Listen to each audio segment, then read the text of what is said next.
100 años en cerrarse, ahora se habla de 135 años para cerrar la brecha entre los hombres y las mujeres. Entonces nuestro objetivo es que miren el derecho de las mujeres al empoderamiento económico, que el statement quédate en casa, que es un viejo conocido del patriarcado, no sea que nos quedemos en casa siempre, y que entendamos que la inserción de la mitad de la población, este talento humano que tiene una serie de ventajas competitivas, es necesario para el crecimiento económico. De manera que la CIM está colocando esta realidad, está colocando las necesidades de las mujeres y está haciendo unas recomendaciones de rutas para poder cumplir con el derecho al empoderamiento económico y con el crecimiento económico que requieren nuestras empobrecidas economías en tiempos de COVID.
Esta organización es el guardián regional en defensa de la democracia, la libertad y los derechos humanos.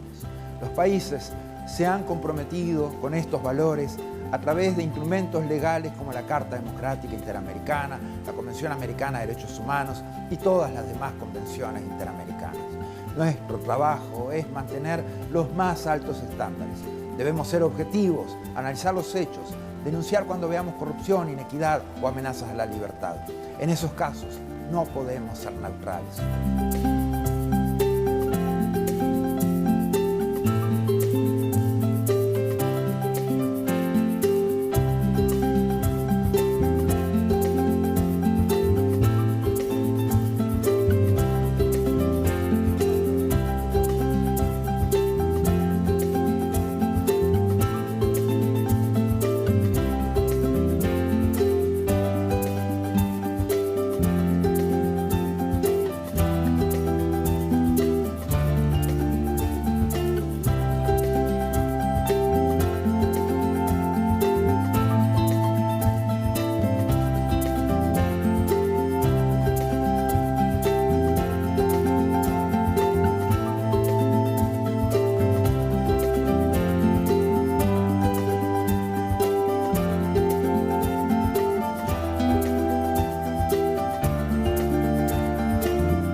More than 100 years since the inauguration of this building, the OAS headquarters, our institution still brings together the peoples of the Americas to address our responsibilities as a partnership of nations. As we look to the future, our work must also focus on the construction of a positive agenda that continues to favorably impact millions of lives every day.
The COVID-19 pandemic brought unprecedented challenges to all member states and the people we serve.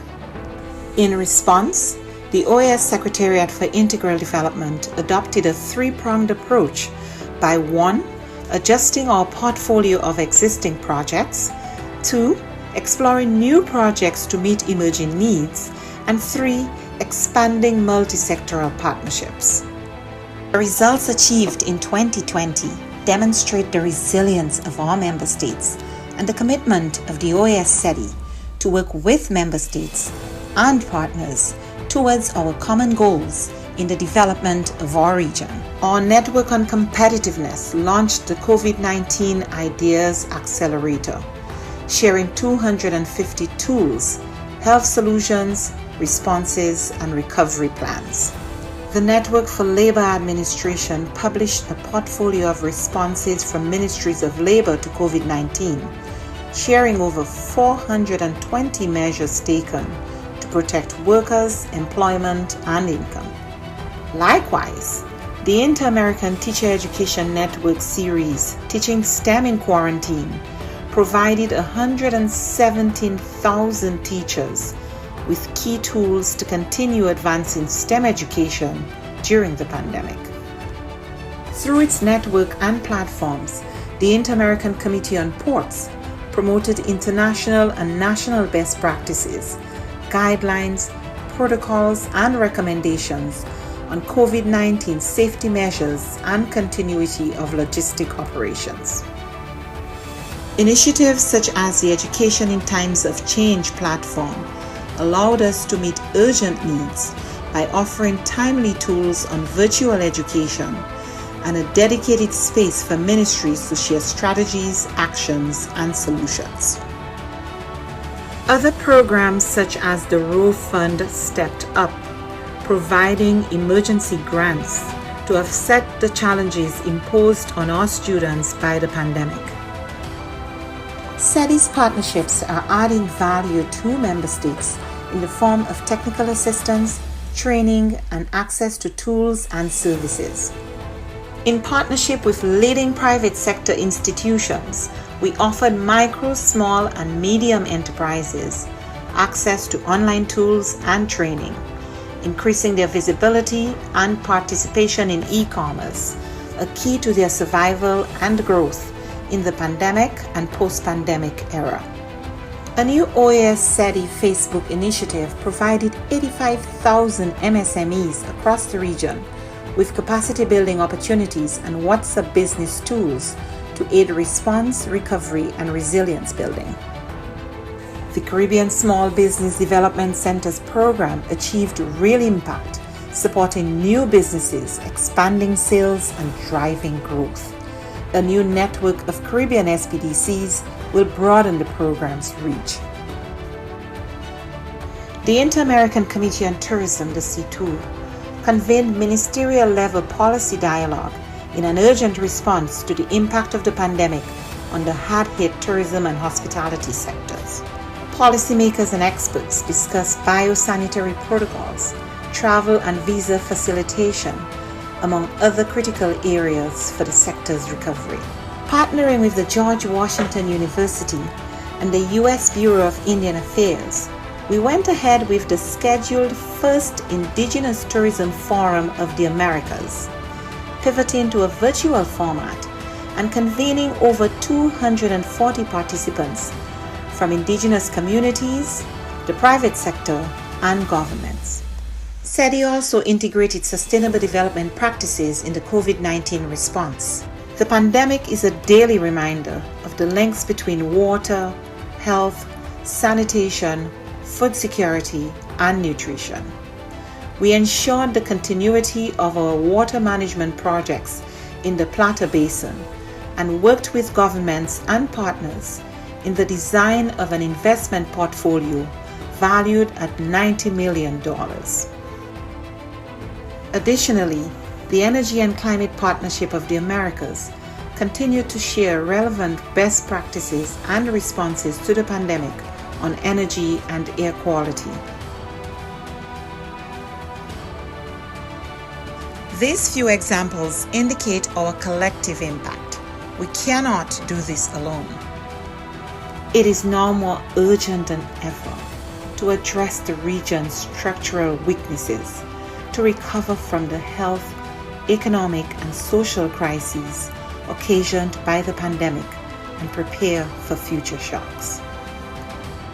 It is imperative that we work together as we risk losing recent development gains and seeing millions fall back into poverty. It is time for the region to redirect course and pursue a more sustainable, resilient, and equitable future for all. We are in this together. But the resilience building agenda is too big for any one stakeholder to address acting alone, and simply bringing together stakeholders, whether at the national, subnational, regional, or global level, is not enough. Effective, focused, and sustained coordination among stakeholders is paramount to provide countries with integrated and comprehensive support. The OAS, as a hemispheric forum and honest broker, must continue to facilitate this process while we work with member states towards the attainment of the 2030 Sustainable Development Agenda. Cooperation, collaboration, and partnerships that include all actors strengthen us, enabling us to be more than the sum of our parts. We can and we must work together. The future of our region depends on it.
Bueno, la CIM tiene una agenda enorme en el tema de democracia y de liderazgos.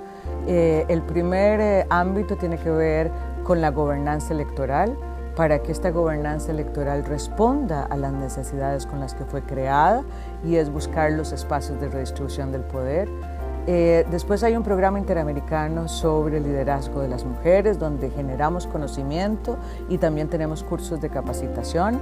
Hay un poderoso curso que ha llegado a más de 1000 mujeres con más de 15 ediciones, que es para candidatas electorales, en las cuales conversamos con ellas, pero también nos ponemos en una agenda de solidaridad y articulación y alianzas entre las mujeres, a pesar de las múltiples diferencias ideológicas o de partidos políticos.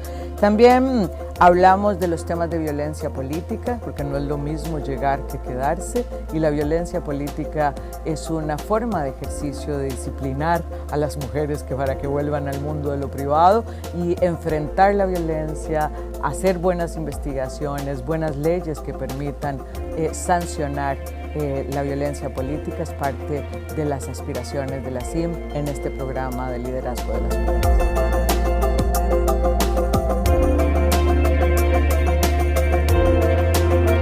La aspiración histórica de las mujeres es estar en el mundo de lo público, que nuestro trabajo sea remunerado y que tenga un reconocimiento. COVID ha puesto en evidencia una profundización de las brechas existentes para el logro de este objetivo. Estas brechas existentes ahora dan cuenta de que podríamos tener un rezago de más de 2 décadas en el mundo laboral, que el cierre de brechas que se previó que podía tardar 100 años en cerrarse, ahora se habla de 135 años para cerrar la brecha entre los hombres y las mujeres.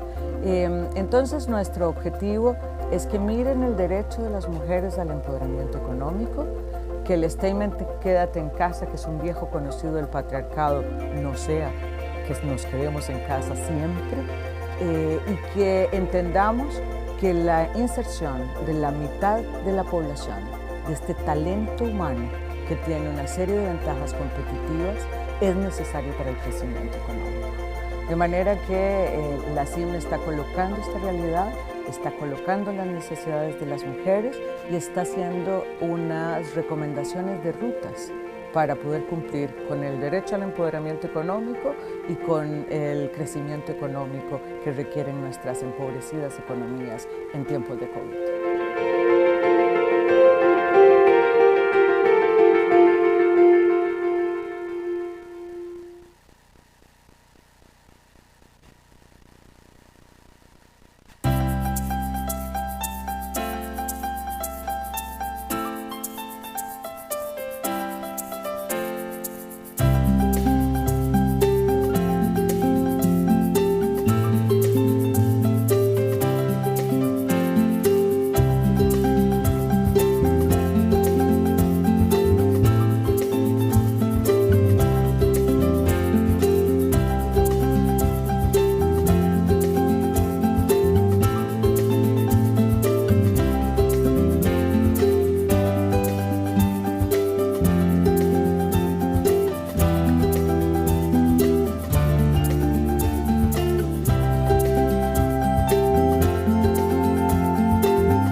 Esta organización es el guardián regional en defensa de la democracia, la libertad y los derechos humanos. Los países se han comprometido con estos valores a través de instrumentos legales como la Carta Democrática Interamericana, la Convención Americana de Derechos Humanos y todas las demás convenciones interamericanas. Nuestro trabajo es mantener los más altos estándares. Debemos ser objetivos, analizar los hechos, denunciar cuando veamos corrupción, inequidad o amenazas a la libertad. En esos casos no podemos ser neutrales.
more than 100 years since the inauguration of this building, the OAS headquarters, our institution still brings together the peoples of the Americas to address our responsibilities as a partnership of nations. As we look to the future, our work must also focus on the construction of a positive agenda that continues to favorably impact millions of lives every day.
The COVID-19 pandemic brought unprecedented challenges to all member states and the people we serve. In response, the OAS Secretariat for Integral Development adopted a three-pronged approach by 1. Adjusting our portfolio of existing projects, 2. Exploring new projects to meet emerging needs, and 3. Expanding multi-sectoral partnerships. The results achieved in 2020 demonstrate the resilience of our member states and the commitment of the OAS SETI to work with member states and partners towards our common goals in the development of our region. Our Network on Competitiveness launched the COVID-19 Ideas Accelerator, sharing 250 tools, health solutions, responses, and recovery plans. The Network for Labor Administration published a portfolio of responses from ministries of labor to COVID-19, sharing over 420 measures taken to protect workers, employment, and income. Likewise, the Inter-American Teacher Education Network series, Teaching STEM in Quarantine, provided 117,000 teachers with key tools to continue advancing STEM education during the pandemic.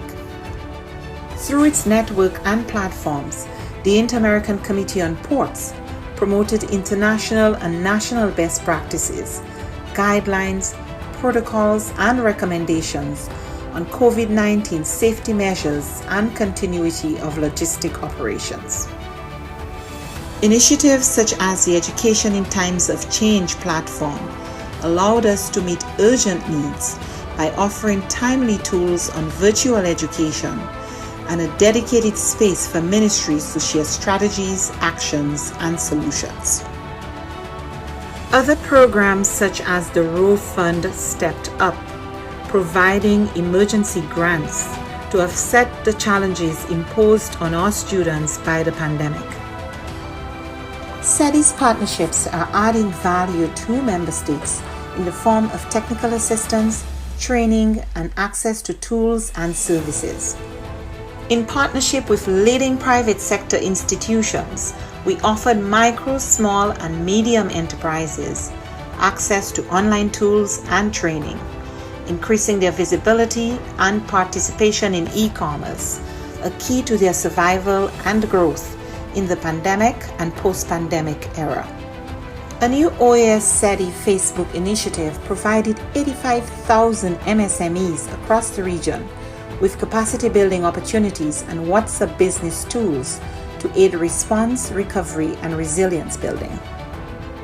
The Caribbean Small Business Development Centers program achieved real impact, supporting new businesses, expanding sales, and driving growth. A new network of Caribbean SPDCs will broaden the program's reach. The Inter-American Committee on Tourism, the CTOUR, convened ministerial-level policy dialogue in an urgent response to the impact of the pandemic on the hard-hit tourism and hospitality sectors. Policymakers and experts discussed biosanitary protocols, travel and visa facilitation, among other critical areas for the sector's recovery. Partnering with the George Washington University and the U.S. Bureau of Indian Affairs, we went ahead with the scheduled first Indigenous Tourism Forum of the Americas, pivoting to a virtual format and convening over 240 participants from indigenous communities, the private sector, and governments. SETI also integrated sustainable development practices in the COVID-19 response. The pandemic is a daily reminder of the links between water, health, sanitation, food security, and nutrition. We ensured the continuity of our water management projects in the Plata Basin and worked with governments and partners in the design of an investment portfolio valued at $90 million. Additionally, the Energy and Climate Partnership of the Americas continued to share relevant best practices and responses to the pandemic on energy and air quality. These few examples indicate our collective impact. We cannot do this alone. It is now more urgent than ever to address the region's structural weaknesses, to recover from the health, economic, and social crises occasioned by the pandemic and prepare for future shocks. It is imperative that we work together as we risk losing recent development gains and seeing millions fall back into poverty. It is time for the region to redirect course and pursue a more sustainable, resilient, and equitable future for all. We are in this together. But the resilience building agenda is too big for any one stakeholder to address acting alone, and simply bringing together stakeholders, whether at the national, subnational, regional, or global level, is not enough. Effective, focused, and sustained coordination among stakeholders is paramount to provide countries with integrated and comprehensive support. The OAS, as a hemispheric forum and honest broker, must continue to facilitate this process while we work with member states towards the attainment of the 2030 Sustainable Development Agenda. Cooperation, collaboration, and partnerships that include all actors strengthen us, enabling us to be more than the sum of our parts. We can and we must work together. The future of our region depends on it.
Bueno, la CIM tiene una agenda enorme en el tema de democracia y de liderazgos. El primer ámbito tiene que ver con la gobernanza electoral, para que esta gobernanza electoral responda a las necesidades con las que fue creada, y es buscar los espacios de redistribución del poder. Después hay un programa interamericano sobre el liderazgo de las mujeres, donde generamos conocimiento y también tenemos cursos de capacitación. Hay un poderoso curso que ha llegado a más de 1000 mujeres con más de 15 ediciones, que es para candidatas electorales, en las cuales conversamos con ellas, pero también nos ponemos en una agenda de solidaridad y articulación y alianzas entre las mujeres, a pesar de las múltiples diferencias ideológicas o de partidos políticos. También hablamos de los temas de violencia política, porque no es lo mismo llegar que quedarse, y la violencia política es una forma de ejercicio de disciplinar a las mujeres para que vuelvan al mundo de lo privado y enfrentar la violencia, hacer buenas investigaciones, buenas leyes que permitan sancionar la violencia política. Es parte de las aspiraciones de la CIM en este programa de liderazgo de las mujeres.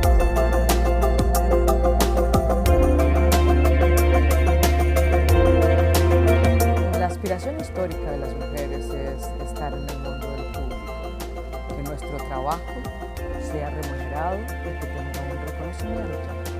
COVID ha puesto en evidencia una profundización de las brechas existentes para el logro de este objetivo. Estas brechas existentes ahora dan cuenta de que podríamos tener un rezago de más de 2 décadas en el mundo laboral, que el cierre de brechas que se previó que podía tardar 100 años en cerrarse, ahora se habla de 135 años para cerrar la brecha entre los hombres y las mujeres. Entonces, nuestro objetivo es que miren el derecho de las mujeres al empoderamiento económico, que el statement "quédate en casa", que es un viejo conocido del patriarcado, no sea que nos quedemos en casa siempre, y que entendamos que la inserción de la mitad de la población, de este talento humano que tiene una serie de ventajas competitivas, es necesario para el crecimiento económico. De manera que la CIM está colocando esta realidad, está colocando las necesidades de las mujeres y está haciendo unas recomendaciones de rutas para poder cumplir con el derecho al empoderamiento económico y con el crecimiento económico que requieren nuestras empobrecidas economías en tiempos de COVID.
Esta organización es el guardián regional en defensa de la democracia, la libertad y los derechos humanos.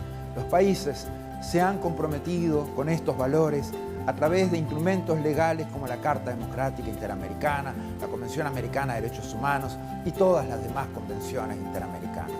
Nuestro trabajo es mantener los más altos estándares. Debemos ser objetivos, analizar los hechos, denunciar cuando veamos corrupción, inequidad o amenazas a la libertad. En esos casos, no podemos ser neutrales.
than 100 years since the inauguration of this building, the OAS headquarters, our institution still brings together the peoples of the Americas to address our responsibilities as a partnership of nations.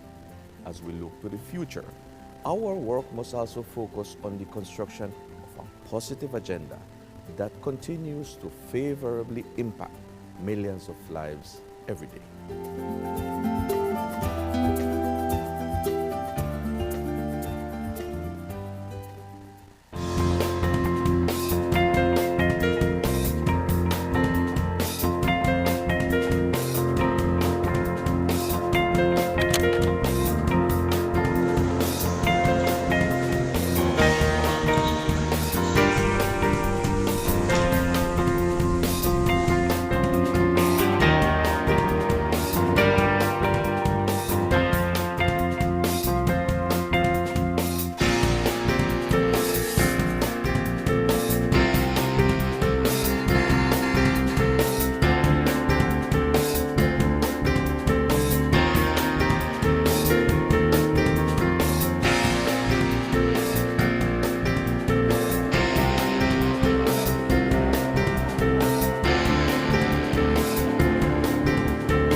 Señoras y señores, rogamos que Ladies and gentlemen, please kindly take your seats so that we might start our session. please come to your places so we may start our session of this morning.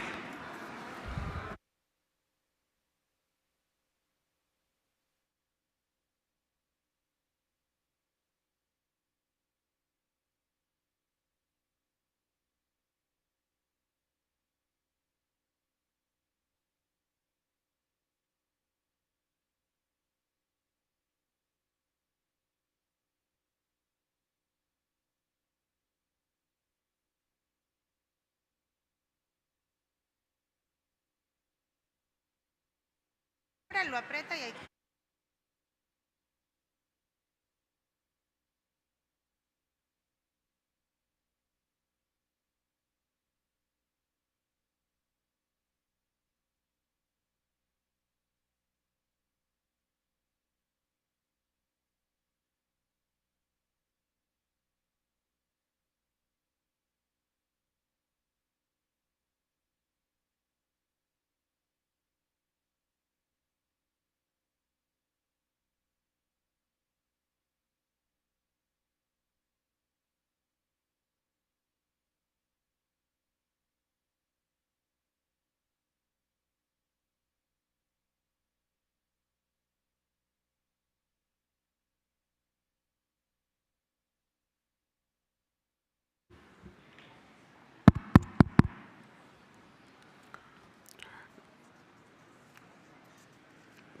Señor presidente, Mr. Chairman, we can now begin our session. Muchas gracias. Thank you very much. And very good morning to all of you. I invite you to start this session. Distinguished heads of delegation of the member states of these members of the Organization of American States, Mr. Luis Almagro, Secretary General of the OAS, Mr. Nestor Mendez, Assistant Secretary General of this OAS, distinguished permanent representatives and alternates of the member states, distinguished representatives of the permanent observers among us, representatives of the bodies, agencies, and entities that all form a part of the organization, the system at the inter-American level, and various international organizations that have joined us as well, representatives of civil society, special guests, ladies and gentlemen. It is with the greatest respect and genuine gratitude for your presence that it is my pleasure to welcome you to this 56th session of the General Assembly of the Organization of American States.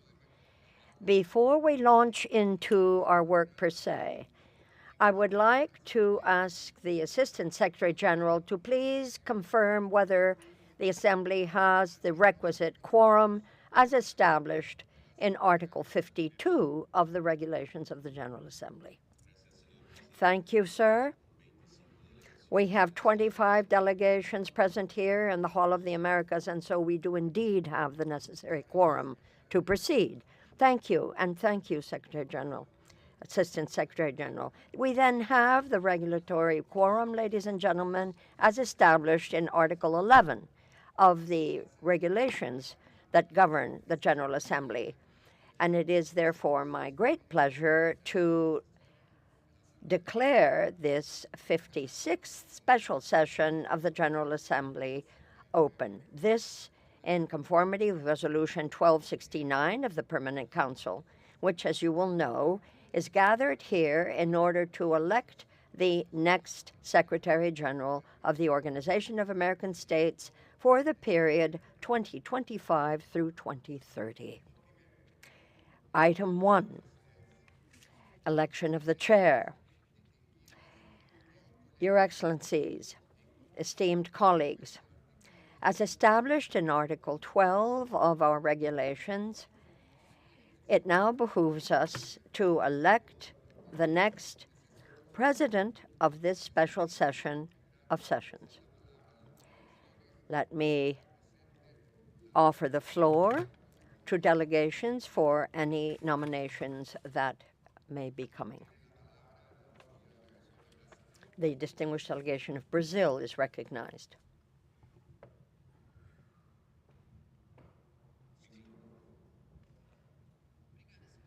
Thank you very much, Chair. The delegation of Brazil would like to propose the Minister of Foreign Affairs of Chile, Ambassador Alberto Fávana, to chair this special session of the General Assembly.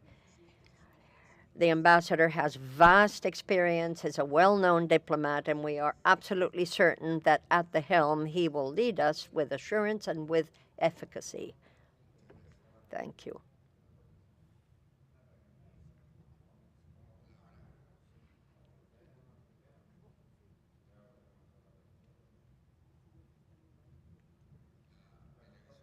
The delegation of Barbados is recognized.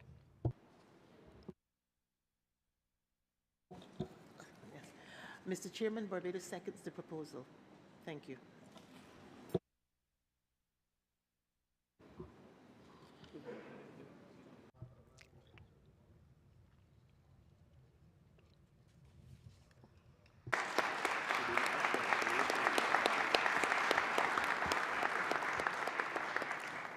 Agradezco sinceramente a las I sincerely appreciate all of your expression of confidence in Chile so that I may be honored to chair this special session of the General Assembly, 65th session thereof. With that, then, let us launch into the first plenary session. Item 1, election of the chair. Ladies and gentlemen, and ministers of foreign affairs and heads of delegation, distinguished president of the OAS and of this particular session, Ambassador Enrique Arce Saconeta, representative of the plurinational state of Bolivia, ladies and gentlemen, representatives of the member states, Secretary General, Mr. Luis Almagro, Assistant Secretary General, Ambassador Nestor Mendez, Secretary General of the permanent representations of the OAS and representatives of the international organizations and civil society and other social actors, distinguished guests, ladies and gentlemen.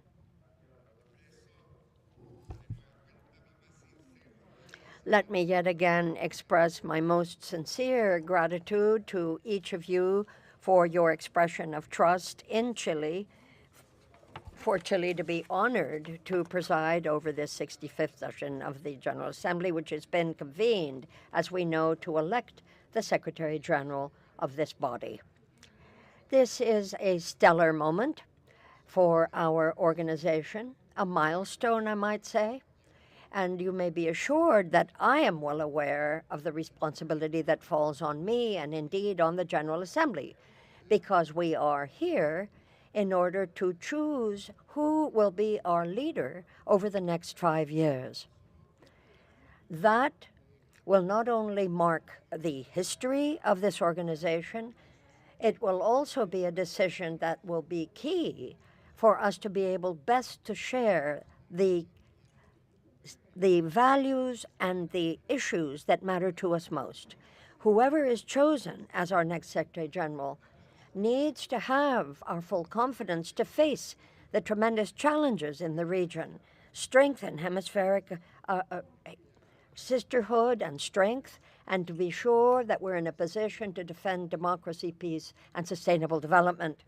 As sister nations that we are, we need to ensure that the election will be held in an environment of peace and respect, and that will be the case, I am certain, knowing as we do that we are making a collective judgment as to who will best lead us in the coming years. But this is a key moment in our history, let us be clear.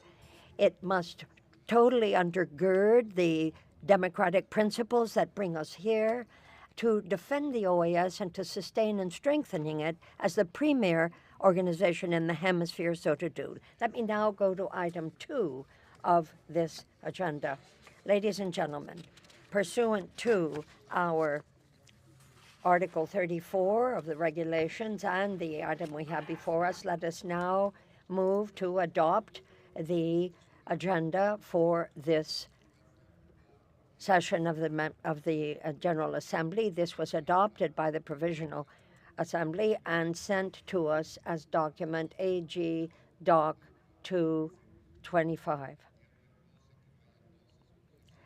I take it there is no objection to the agenda as we have now received it, and that we count with your collective approval. So to do.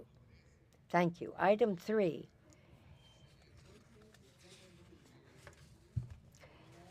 We'll now turn to the calendar, the program that is set for us for this 56th session of this General Assembly as we have it in AG/ad hoc 65, AG Doc 325. Are you in a position to adopt said document, AG Doc 325, it being understood that if there is any need to tweak various issues to do with this proposed calendar, that shall be done in conformity with Article 15 of our regulations. Without anyone requesting the floor or any further observations, we now take it that we can approve said calendar. Thank you very much indeed. We move to item 4, approval of the agreements reached by the Preparatory Commission. Excellencies, distinguished colleagues, this is item 4 of our agenda today, and it speaks to approval of the various issues regarding procedures that have been previously adopted within the framework of the Preparatory Commission, which you have set forth in document AG Doc 625. Such recommendations include the following. La duración máxima. First of all, the maximum duration of the statements which the heads of delegation may be able to make, and that shall be 6 minutes, a time limit of 6 minutes, ladies and gentlemen. And pursuant to Articles 20 and 77 of the regulation, we know that the minutes of this assembly will be textual, absolutely verbatim. In case the General Assembly decides to set up the General Committee, then the minutes shall be a summary thereof. Request for the floor, ladies and gentlemen, at this special session will be, as ever, by order of request, and we shall be using the established system to that end. Item 4, the Secretariat, shall take the necessary measures, of course, to tape all of the interventions so that these interventions may be kept for posterity, including copies, such if the originals were ever to be heard or lost, in order for subsequent consultation by the members. Is this in agreement with all of you as set forth in the document that I've just mentioned? If there are no further comments or recommendations, the recommendations that the Preparatory Commission has given us are hereby approved. And we very much wish to thank that commission for the work accomplished and for enabling us to adopt and to move forward that report. We now are on item 5. This is the report of the General Secretary, or Secretary General, I should say, on credentials.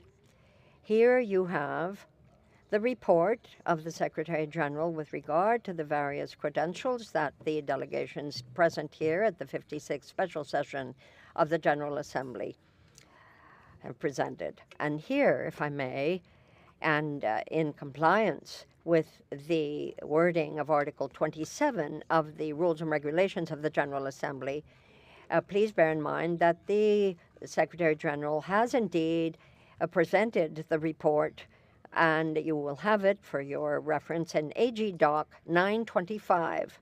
And it is on that basis that the Secretariat has in fact distributed what is known as the provisional list of participants, and the reference to that document is AG Doc 225. Said report leaves a clear record of the credentials that were submitted in due time and pursuant to the rules and regulations by the delegations of the member states, permanent observers, and other representatives, as well as international bodies that are with us and that form a part of the Inter-American system. The chair here would like to suggest that we take note of those credentials as the Secretary General has submitted them. Without objection, it is so decided. I take the opportunity to thank the Secretary General for having submitted that report. And with that, ladies and gentlemen, we now adjourn the first session of this meeting and will move immediately to the second thereof, according to the document of the calendar and the schedule we've approved. We move now, therefore, to item 6 in the second plenary session, and that relates to the election of the Secretary General of this Organization of American States.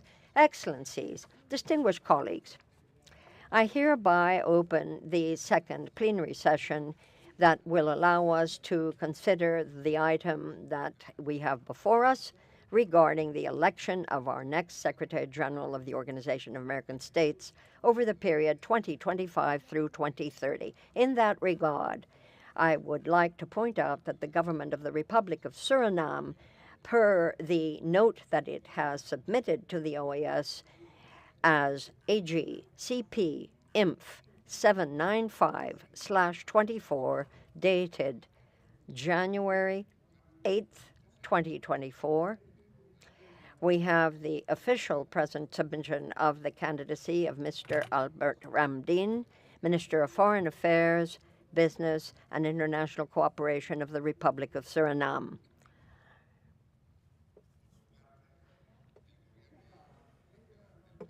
The government of Paraguay, through the note submitted by the permanent representative, AG Res/INF 831/25, dated March 26th, 6th, I should say, of this year, 2025, we have the decision by the Republic of Paraguay to withdraw the candidacy of Ambassador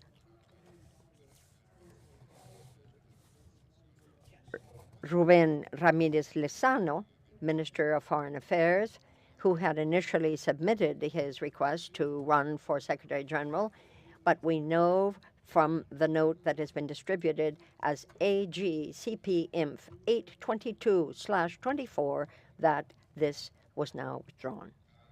Let me equally inform you, ladies and gentlemen, that per Resolution 1757, as amended by Resolution 2157, adopted by this General Assembly, regarding measures to encourage prompt payment of quotas, the Secretariat has distributed document AG Doc 8/25 Rev 1, wherein you will find the list of countries that find themselves in a regular, proper situation that is paid up, where all of the payments that are needed have been received. Excellencies, distinguished colleagues, the election that we are about to hold is governed by the stipulations in Article 73 of the regulations of the General Assembly, which states in pertinent part, and I quote, open quotes, elections shall be held through secret ballots except when they are held by acclamation, close quotes. I would consult you, ladies and gentlemen, as how you wish to proceed. The matter is before you. Dominica has the floor. Mr. President, I wish to move that the election be conducted by acclamation, since there is only one candidate. Thank you. La delegación de Perú. Delegation of Peru is recognized. Thank you very much, Mr. President. Let me begin by expressing our warmest congratulations to you for your election just now as the person who will lead us through this General Assembly. We're very pleased to see you where you are. On behalf of my country, let me say what a high honor it is to echo what the Minister of Foreign Affairs and Business and Energy of the Commonwealth of Dominica, Mr. Vince Anderson, has already stated. And Peru, therefore, is pleased to second the suggestion that His Excellency Albert Ramdin, Foreign Affairs of Suriname, be elected by acclamation at this special session as the next Secretary General of this of the Organization of American States. for the period that has been noted. Thank you. Thank you.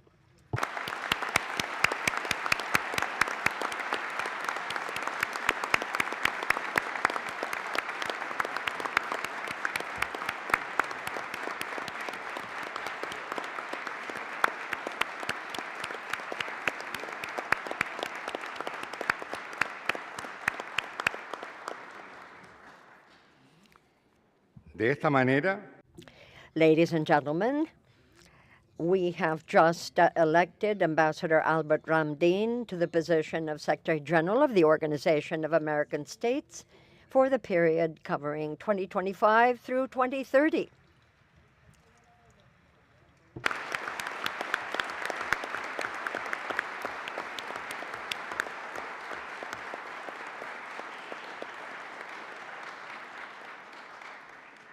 si me permiten, If I may, in my capacity as president of this 56th special session of the General Assembly, and of course without prejudice to allowing each one of you as heads of delegation to intervene on your own behalf, I would like to express the warm congratulations of this entire Assembly to Ambassador Albert Ramdin for his election. And I would now be honored to ask him, as Secretary General-elect, to join us at the head table. Ambassador Albert Ramdin, please come and join us.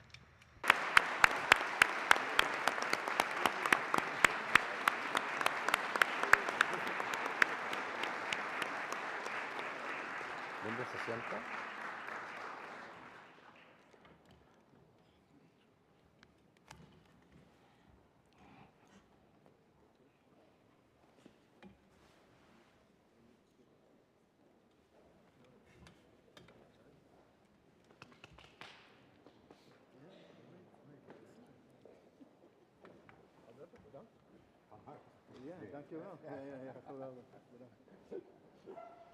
Congratulations, Minister.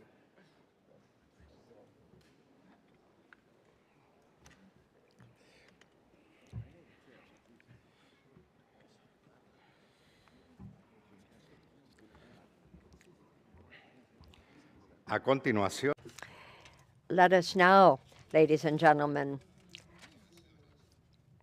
hear you. I offer the floor to the delegations which may wish to intervene. But as a special request, the distinguished delegation of Paraguay has asked to speak, and I recognize Paraguay now. Thank you. Thank you very much, Mr. President and heads of delegations. It was in June of 2024 that the government of the Republic of Paraguay decided to present the candidacy of Ramiro Lescano, the Ministry of Foreign Affairs, to the position of Secretary General of these American states. And that decision was rooted in the deep commitment that Paraguay feels to the multilateral system that brings us here today, and understanding and celebrating the fact that this is the highest forum of the hemisphere that joins us. We had a proposal for the organization as we saw it and saw its raison d'etre. We had hoped to look for a more modern, a more effective management, but particularly one that would not fall into any polarization in terms of biases or set positions. We knew that this would be an important decision, and we respect the one that has been taken. Even so, and notwithstanding this, I take the opportunity to assure everyone that Paraguay will remain committed to working for a respect for the fundamental principles that have organized this organization: democracy, respect for human rights, the rule of law, and the promotion and protection of human rights, as well as ongoing hemispheric integration. These basic planks that have been the groundwork of much of our intervention in most international fora certainly will be so here. And we do wish to take the opportunity to thank those who supported our candidacy, as they also uphold those principles just enunciated. Together, we will continue to build a hemisphere and an organization that is closer to its people as the hemisphere becomes more humane and more effective. Our warmest congratulations to the new Secretary General-elect, Albert Ramdin. Congratulations, Albert, and we wish you every success as you lead this organization in these very critical times. Thank you. Tiene la palabra. I give the floor to the delegation of Antigua Barbuda. Thank you very much, Mr. Chairman. Mr. Chairman, it's a pleasure to see you personally and the delegation of Chile in the chair of what I suspect will become known as an historic General Assembly. May I also, Mr. Chairman, take this opportunity to welcome the very generous statement just made by the leader of the delegation of Paraguay, which is made in the spirit in which this organization operates, and we congratulate them for doing so. Mr. Chairman, on behalf of Antigua and Barbuda, I commend the member states of this organization for engaging in these elections with dignity and with respect, befitting the rich democratic nation traditions that we all cherish. I extend our warmest congratulations to Albert Ramdin on his election as Secretary General of the Organization of American States. His ascension to this high office is a testament to his deep understanding of this organization. Having served as Assistant Secretary General for 10 years, Mr. Ramdin brings an extensive knowledge of the OAS, an awareness of its historic challenges, and a keen insight into the dynamics that shape our hemisphere. This invaluable understanding will serve him well in helping the member states to chart a constructive and progressive path for the next 5 years. Yet we must be mindful that the landscape has irrevocably changed, imposing profound new responsibilities on our organization and demanding fresh, agile responses to the trials before us. The requirements of good governance, the pursuit of greater multilateral cooperation, and the drive to promote equitable growth in our region have all acquired a fresh urgency. As the new Secretary General embarks on this chapter, he will need to confront novel challenges head-on while addressing the persistent obstacles that continue to weigh on our collective aspirations. Foremost amongst these is the underfunding of the organization, which threatens the fulfillment of its vital tasks. In this new era of global uncertainty, it is incumbent upon the OAS to narrow divisions among our member states. Only through meaningful dialogue, a spirit of consensus, and a shared vision of progress can we maintain the relevance and vitality of this venerable institution. Antigua and Barbuda holds firm in its belief that the OAS can and must become an instrument of collaboration and shared purpose in our hemisphere. Let me also acknowledge the historic significance of this election, being the first time that a person from a CARICOM state will assume this important post. It is a signal of the maturity of the member states of the organization that they recognize the equity of membership and the capacity of the CARICOM region to play leadership roles in the affairs of the Americas. Permit me also to assert emphatically that although Mr. Ramdin comes from a CARICOM member state, and although CARICOM countries have given him their support as the candidate most suited for these demanding times, he is not the Secretary General of one country or of one subgrouping. He is the Secretary General for all member states of this body, assured of the collective will of the Americas. We expect nothing less than equitable service to all, unbound by any narrow considerations. Antigua and Barbuda pledges its unreserved support to the new Secretary General in the noble mission of delivering a reinvigoration of this Organization of American States.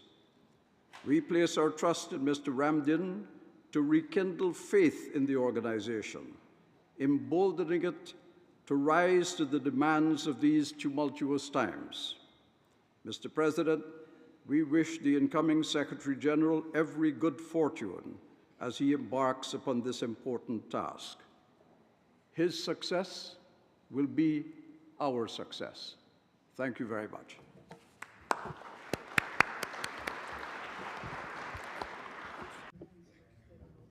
Ambassador. I give the floor now to the distinguished delegation of Brazil.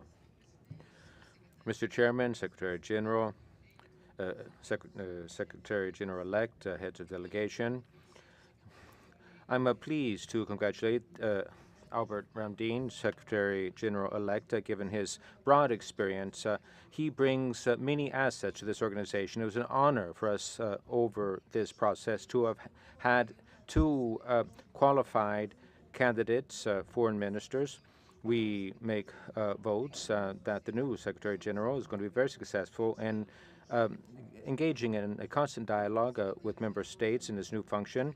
I would also like to offer our thanks to outgoing Secretary General Luis Almagro for all of your good offices over the years. We wish the best of you in your new professional undertakings. Brazil was one of the founding members and also took part in the subsequent Pan-American meetings. We do have a historic meeting with history of the inter-American system, whose edifice we contributed to building. We appreciate the OAS as an important platform for us to tackle common challenges in the areas of democracy, human rights, comprehensive or integral development, and multidimensional security. We must, however, recognize that over its history, the OAS has gone through some very challenging times, putting it to the test. Now, this organization, as so many other multilateral institutions, was a part of the, or was bound by the East-West conflict. Now, on behalf of democracy, we did not talk about forced disappearances, torture, censorship, or the arbitrary nature of dictatorships which purportedly fought against communism. However, we were quite optimistic when the Cold War ceded and countries have returned to democracy.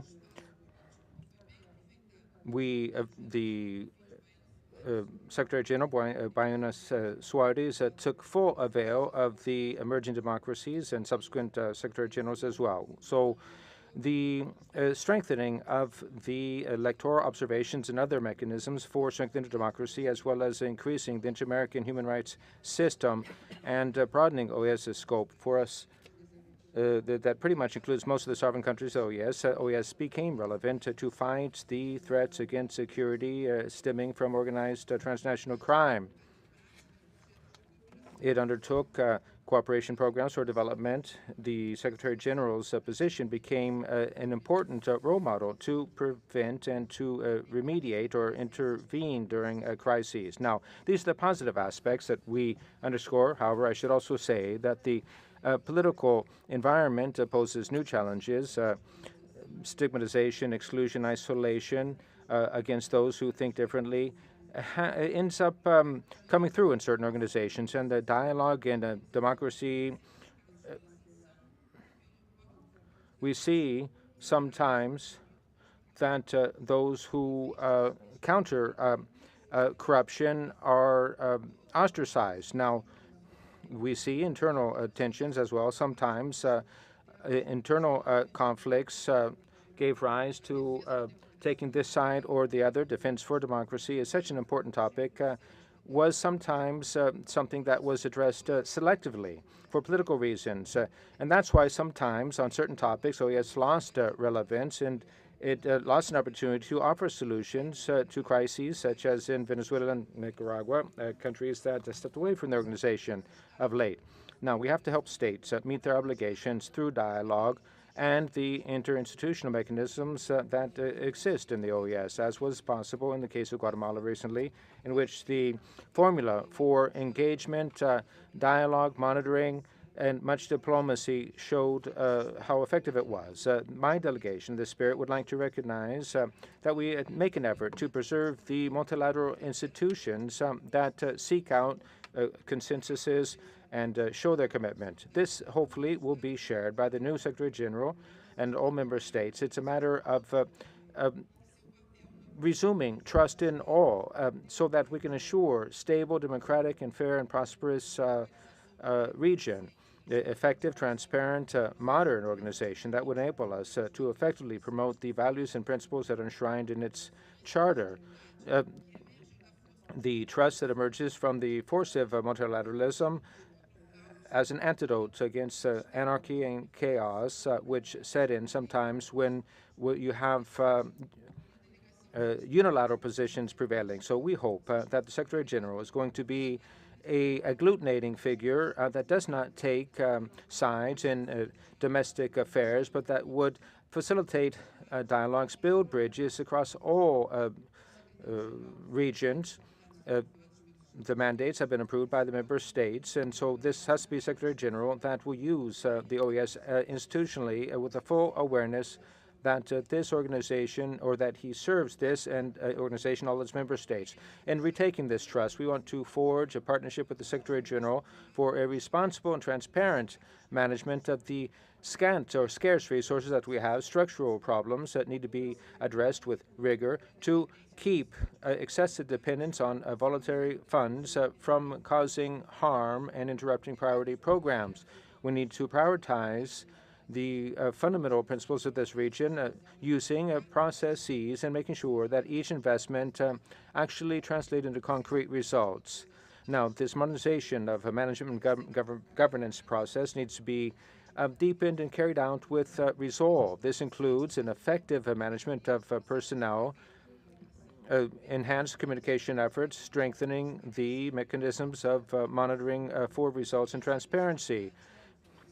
Trust cannot be won just by words. It calls for concrete actions, the engagement of everyone with the full awareness that multilateralism calls for, not the unilateral imposition of wills, whoever it is, but often building, as hard as it is, commitments that which means that each one of us has to yield something for all of us to win. Brazil will continue to make its contribution for the OAS to be a place where we can engage in dialogue and cooperation. Thank you. Muchas gracias a la delegación de Brasil. Thank you, Brazil. Or to the delegation of Jamaica. Minister, please.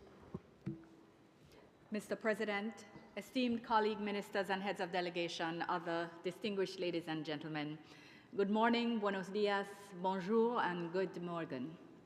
It is my honor and pleasure to participate in this 56th special session of the Organization of American States.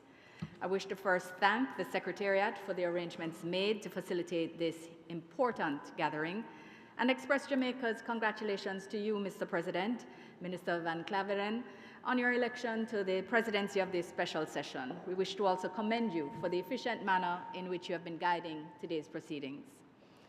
Chair, Excellencies, it is with greatest pride and pleasure that I extend on behalf of the government and people of Jamaica heartiest congratulations to His Excellency Albert Ramdin of the Republic of Suriname on his historic election to the position of Secretary General of the OAS, the first Caribbean national to so do. Minister Ramdin's appointment comes at a crucial time for the hemisphere. We all need the OAS to deliver on its core mandate of securing peace and justice, promoting solidarity, strengthening collaboration, and defending the sovereignty, territorial integrity, and independence of its member states, as outlined in Article 1 of the OAS Charter. Tasked with such consequential responsibilities, the organization cannot and must not fail.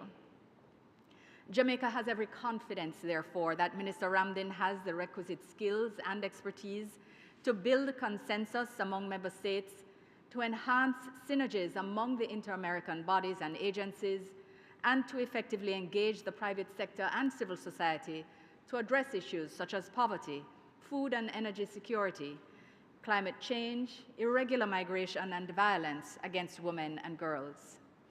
My delegation looks forward to working with him in this capacity and with all member states of the OAS to realize our shared vision for the advancement of the hemisphere. It is only through dialogue and collective action that we can achieve our objectives and ensure that the OAS remains a viable multilateral forum. Chair, Excellencies, as we welcome Minister Ramdin to this role, I also take the opportunity to pay tribute to Secretary General Luis Almagro for his decade of service to this organization. Secretary General Almagro's stewardship of and advocacy on behalf of the organization has, even when controversial, ensured that the principles enshrined in the OAS Charter, particularly around the rule of law, democracy, and human rights, are upheld as important complements to addressing security and achieving sustainable development.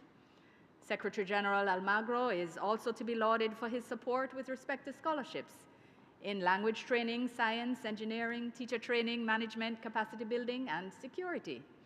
The flagship New Path project was indeed one of the projects implemented in Jamaica that allowed several of our young people to receive training in innovative entrepreneurship. Jamaica extends best wishes to you, Secretary General Almagro, in your future endeavors, and I look forward to our paths intersecting as we work to develop the region. Chair, Excellencies, progress within the region cannot be realized if we are not all working together and supporting each other. The crisis in our sister nation, Haiti, requires our continued and sustained dedicated attention, and we must not rest until we all have given Haiti the full support that she deserves so that peace and stability can be restored and ordinary Haitians can live in peace and harmony. Jamaica, along with the Caribbean community, has been working assiduously with this objective in mind, and we're grateful for the OAS's uncompromising support in this regard. I urge member states, partners, and the international community to continue to play a supporting role to Haiti as the country takes steps towards attaining peace and lasting stability, as well as the holding of free, fair, and transparent elections. I wish to thank the OAS and member states for their efforts to date and for the organization's pivotal role in the production of identification cards to advance the electoral process. They are a critical and foundational element. Chairs, Excellencies, allow me to also speak very briefly to the situation unfolding in fellow OAS member state Guyana, whose sovereignty and territorial integrity continues to be threatened by the actions of Venezuela on the border. I wish to reaffirm publicly and categorically state Jamaica's unwavering support for Guyana and to underscore our condemnation of any act that seeks to aggravate or escalate tensions. We encourage reliance on the process before the International Court of Justice and urge restraint and dialogue as we seek to uphold the designation of our region as a zone of peace. In closing, Mr. President, I hope that we consolidate our efforts to achieve the objectives of the OAS and assure you of the Government of Jamaica's unwavering commitment to playing its part in this regard. Let me again reiterate our congratulations to Minister Ramdin on his appointment as Secretary General and extend best wishes to him for a successful tenure and for his Foreign Ministry team, who will now have to do without his steady leadership as they loan him to the wider hemisphere. I thank you.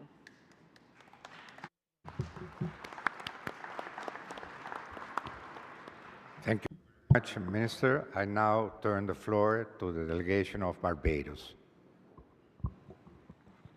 Thank you, Mr. President. Distinguished guests, foreign ministers, heads of delegations, Secretary General Almagro, Assistant Secretary General Nestor Mendez. The delegation of Barbados is honored to be present among the family of the Americas on this auspicious occasion of the election of the first member state of the Caribbean community to the post of Secretary General of this august body. History has been made in this 56th special session of the General Assembly of the Organization of American States. Today, we have collectively and decisively written a page in the history of this organization. An organization which, in its 67th year, is the central pillar of the inter-American system and which unites 32 countries at varying stages of development.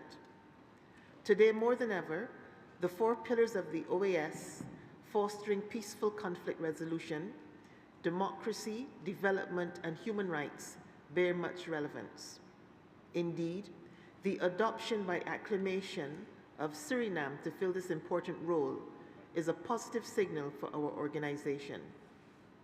Mr. President, our hemisphere continues to confront economic instability, which, along with food insecurity, crime and violence, and compounded by the challenges of the climate crisis, all impact the well-being of our citizens.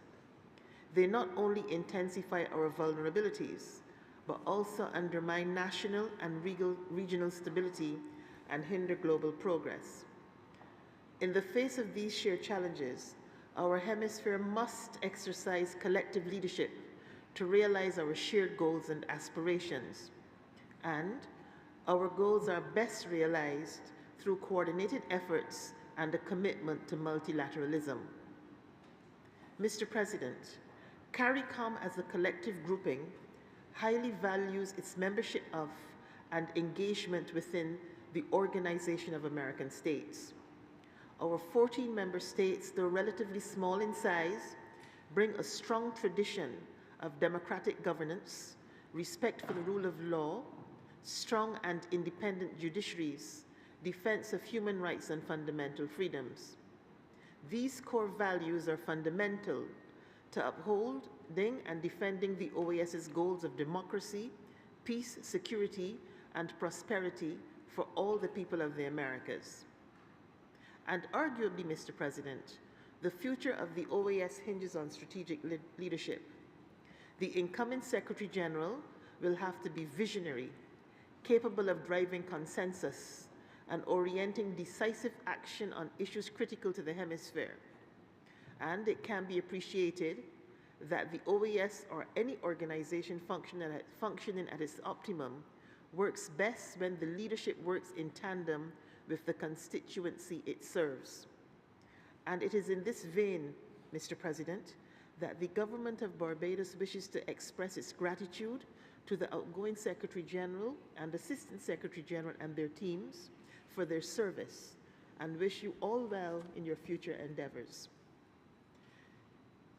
It is my sincere belief that Foreign Minister Ramdin possesses all the attributes for leadership. Minister Ramdin possesses a deep understanding of the inter-American agenda and has the diplomatic and political skills to direct the work of the OAS in a meaningful and effective manner. His extensive expertise in international relations, innovative problem solving, combined with his collaborative and creative approach, suitably equip him to discharge the duties of the Secretary General with a high degree of success. But, Mr. President, permit me please to address a few short words directly to Minister Ramdin. Minister Ramdin, as you ascend to the highest office of this august body, the people you have chosen to serve will be looking to you for enlightened and inspired leadership. The OAS you inherit is summoned to face bold new challenges in a changed and changing world, and you will be forced to navigate uncharted waters. To adequately respond, you must embody good governance. You must at all times be resilient, nimble, and an instrument of positive change. This must be your imminent quest in the years ahead as you work to create a fit-for-purpose organization.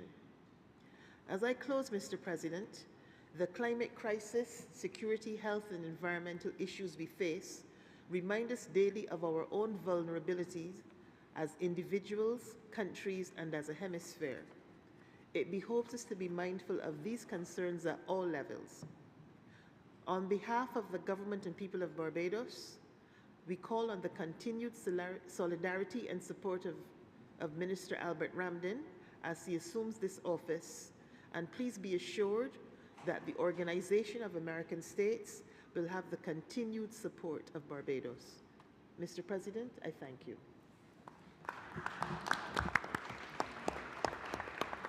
Thank you very much. Ahora tengo Now it's my pleasure to give the floor to the Foreign Minister of Peru. Thank you, Mr. Chairman. Without a doubt, the Secretary or Secretary General, Assistant Secretary General, Delegate, President, Secretary General, and Assistant Secretary General of the OAS, Mr. Albert Ramdin, Secretary General-elect of the OAS for the 2025 to 2030 mandate, Foreign Minister, distinguished representatives, members of delegations in attendance here. I would like to start my brief remarks by greeting Foreign Minister Albert Ramdin from Suriname for having now been elected as the Secretary General of the Organization of American States for 2025-2030. Peru believes that your professional background and your leadership are going to be key for this organization to achieve its purpose of promoting democracy, peace, security, justice, human rights, and sustainable development throughout the hemisphere. That's why, Secretary General-elect, as I wish you the best of success, that will be a reflection of the success of this organization, you can count on Peru's full support.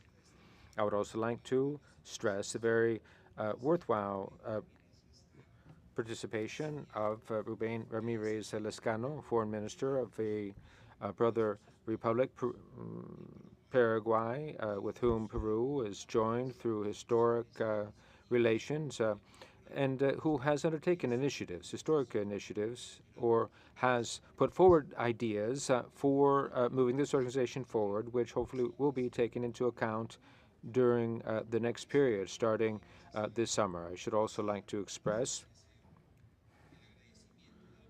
Peru's thanks to our Secretary General, Luis Almagro, for a job well done over the course of a decade at the helm of this organization.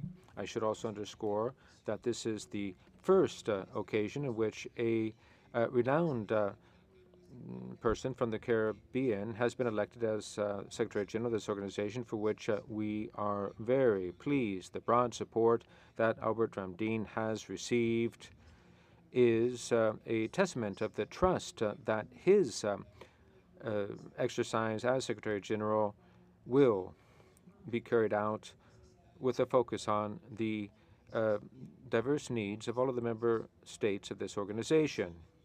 I congratulate you once again, Mr. Ramdin. Mr. Chairman, Peru is committed firmly to this organization, this hemispheric organization, which to us represents the main forum for dialogue and multilateral policy discussions in this hemisphere. This is where the member states ought to work together jointly to achieve our main objectives, such as to assure peace and security in all of its dimensions, promote and defend democracy and human rights, and to strengthen international cooperation for sustained development of our populations. For Peru, the promotion and defense of democracy represents a key and unnegotiable value of this organization, the Inter-American Democratic Charter, which is an initiative promoted by Peru based on its own experience, adopted in Lima of 2001, September 11th, continues to be our main tool for the defense and the preservation of democracy in the hemisphere. It's within this context that it is so important that this organization remain faithful to the principles of the Inter-American Democratic Charter and that it continue to tackle the democratic and political crisis that the sister Republic of Venezuela is going through. On that, I would like to point out that Peru has supported and will continue to support all of the initiatives that are floated at this organization and other international fora that seek to recover democracy in Venezuela. We should support a process of institutional transformation that's peaceful, respecting the true will of the Venezuelan people as expressed in the 28 July 2024 elections that were beset by election fraud by the Maduro regime. From here, we greet and commend the bravery, commitment, and democratic conviction of Maria Corina Machado and of the President-elect of Brazil, González Urrutia. We also demand of the Venezuelan authorities for them to comply with their international obligations as regards reestablishing the democratic order and to respect human rights, especially the right to life, to freedom, and personal safety, as well as the protection against arbitrary detentions, reiterating our demand that all those unfairly deprived of their freedom be released, among whom there are some Peruvian citizens. Mr. Chairman, let me now refer to the main challenge that we face as a region, which is security. Because we believe wholeheartedly that without security there cannot be development. The activities of transnational criminal organizations pose a growing and complex threat that goes beyond borders and challenges our stability and security, taking advantage of advanced technologies and globalization to cause fear and carry out a whole host of crimes, trafficking in persons, kidnapping, and other crimes. Peru, as other countries of the region, have been hard hit by the Tren de Aragua phenomenon, which is known for making use of acts of extreme violence in order to cause terror and intimidation in our societies. These terrorist activities undermine democratic governance, the rule of law, and they also weaken our institutions. All of this warrants a firm collective response by the states represented here at the OAS. Peru in the past has suffered acts of violence. That's why we believe that in order to tackle this serious problem, it's essential for us to strengthen international cooperation, to enhance coordination between countries, to promote the exchange of information, and to adopt comprehensive and multidisciplinary strategies. To this effect, my country proposes that this organization grant the top priority to matters and concrete actions with which to halt with resolve the terrorist activities carried out by Tren de Aragua and other similar organizations. Ladies and gentlemen, to conclude, I would just reiterate Peru's commitment to multilateralism, cooperation, dialogue, and the effective exercise and building of diplomacy as the most effective means to take on the challenges of concern to our region around the four pillars which hold up the structure and the work of this organization: defense, promotion and strengthening of democracy, human rights, security in all of its dimensions, and sustainable development. Thank you very much, Mr. Chairman. Muchas gracias, señor. Thank you very much indeed, Minister. It's my pleasure now to offer the floor to the delegation of Belize. Thank you very much, Mr. President, for giving me the floor. Ministers, Excellencies, distinguished guests, Secretary General Almagro, and Assistant Secretary General Mendez. It is a pleasure and an honor to participate in this special General Assembly of the OAS this morning and to have the opportunity to convey Belize's deepest congratulations to Secretary General-elect His Excellency Albert Ramdin. It is a historic 56th General Assembly. Since its establishment in the last century, the OAS has not had a Secretary General from the Caribbean region. Foreign Minister Ramdin's election this morning writes this historical anomaly. That Foreign Minister Ramdin was elected by acclamation signals importantly that the hemisphere is united behind his leadership. I offer our congratulations again, Minister Ramdin. Unity of this hemisphere will be critical as we look to the future for the OAS. Our organization is facing a number of serious headwinds, but its purpose and role are needed now more than ever. Foreign Minister Ramdin is assuming the post of Secretary General at a time when our organization is at the crossroads of reform. We must be bold in the decisions we take to ensure that the OAS is fit for purpose and financially stable.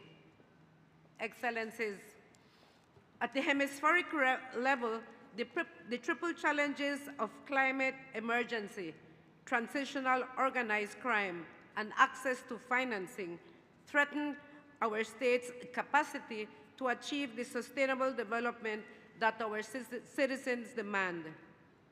Human rights and democracy, long moving forward, now face formidable threats of stagnation. Our multilateral responses and solutions can effectively set our hemisphere on a path of peace, security, and prosperity. And the OAS is the multilateral space that brings us together to determine those responses and solutions. Foreign Minister Ramdin, the hemisphere is counting on you to lead a secretariat that is innovative, bold, transparent, efficient, and that it is a guardian of the values, aspirations, and rights of all its citizens. We are confident that Foreign Minister Ramdin's experience, integrity, and capacity to bring people together will be critical attributes for steering the ship of the Secretariat. And as the hemisphere counts on you, you can count on Belize's full support and cooperation in the discharge of your mandate. I know the appropriate time will come to pay tribute to Secretary General Almagro, but it would be remiss of me not to acknowledge his leadership of the Secretariat and the immense contribution and commitment to the region. And of course, I must also pay tribute to Assistant Secretary General Mendes, a son of Belize, who has done Belize proud. I thank you. Thank you very much. It is my honor at this point to offer the floor to the delegation of Guatemala. Chancellor, you have the floor. Good morning. Distinguished Minister of Foreign Affairs of Chile, Alberto Conclaren, Chair of this special session. Ladies and gentlemen, Ministers of Foreign Affairs of your respective countries, Luis Almagro, Secretary General-elect Albert Ramdin, Assistant Secretary General Nestor Mendes, dear colleagues, delegates, on behalf of the Guatemalan government, I would like to pay tribute to the administration of this Organization of American States for the organization of this important General Assembly. This is a milestone and ever is, as we wish to live up to democracy, human rights, and development, some of the key elements of our common program. The OAS has long become a forum of dialogue and cooperation among us and has become, above all, an instrument by which regional governance can be buttressed and solutions can be found. The fundamental pillars of this organization, of course, as have been mentioned in numerous different statements, are thereby respected, as well as the institutional strengthening and the democracy that so many of our countries, including Guatemala, continue to strive for. Sometimes, as my country again has suffered just recently, we are challenged yet again. And there is no question that in these last General Assemblies of the 2023 elections, that democracy was put very much to the test. And it is because the Guatemalan people would not give up in defending the electoral results that we now have the democracy we have. There was a call to citizenry to do everything it could to ensure that transparency was maintained. But just last November, you accepted having a special group come and check how electoral processes were taken care of in Guatemala, and that, I think, buttressed our democratic spirit. There were measures taken toward sustainable development, multilateral development, and the legacy that I believe will ever be remembered for its absolute and unstinting fight for democracy. We hope you have the very best tenure as you move forward, and Secretary General-elect, bravo for this election for the period 2025-2030. We are pleased that your designation reflects the trust that the member states have in your leadership and your well-known capacity for dialogue will, we are very sure, undergird our capacity for dialogue. You have stellar trajectory as Prime Minister, as Chancellor of Suriname, and your own knowledge of the region, your direct contact with every one of the countries of the hemisphere in the past at this very place will be key, we're very sure, as you lead us in the challenges ahead. We will have to stay close to that end. Guatemala is certainly always in favor of working for multilateralism and the institutional framework that this important OAS offers, and we're very sure that you will lead this organization well as you promote dialogue and defense of human rights, which we all share. Secretary General-elect, we wish you truly every success in your election. You can count on Guatemala as you seek to strengthen the system in this continent and in Guatemala itself. Thank you. Thank you very much, Minister. The floor to the distinguished delegation of the United States, Ambassador Cossack. Thank you, Mr. President. And I would first like to express the congratulations of the United States to Foreign Minister Ramdin in becoming the next Secretary General of the Organization of American States. Your election is historic as the first representative of a Caribbean nation to lead this institution. The strong support your candidacy received is a testament to your skills and experience. We are confident you will do an excellent job. I would also like to salute Paraguay's Foreign Minister, Rubén Ramírez. The member states of the OAS were fortunate to have two capable, distinguished diplomats outlining their visions for this organization over the past year or so. The United States believes that a stable and prosperous Western Hemisphere is crucial to advancing the Trump administration's priorities. We continue to strengthen alliances with like-minded partners in our region in pursuit of mutual security and prosperity, and based on common values such as freedom of expression. The United States is steadfast in our shared bilateral and regional priorities, enhancing economic prosperity, addressing illegal immigration, promoting good governance, and bolstering security.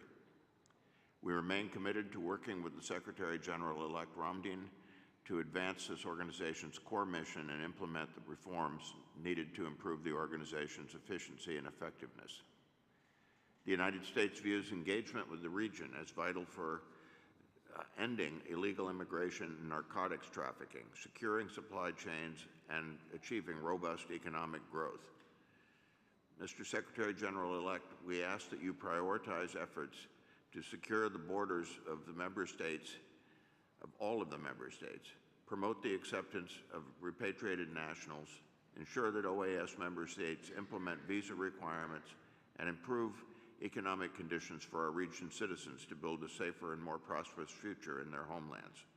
It is vitally important that you work with us to stop transnational criminal organizations from terrorizing our countries. I would also like to applaud Secretary General Almagro's strong defense of democracy and fundamental rights such as freedom of expression throughout his tenure, especially in Nicaragua, Venezuela, and Cuba.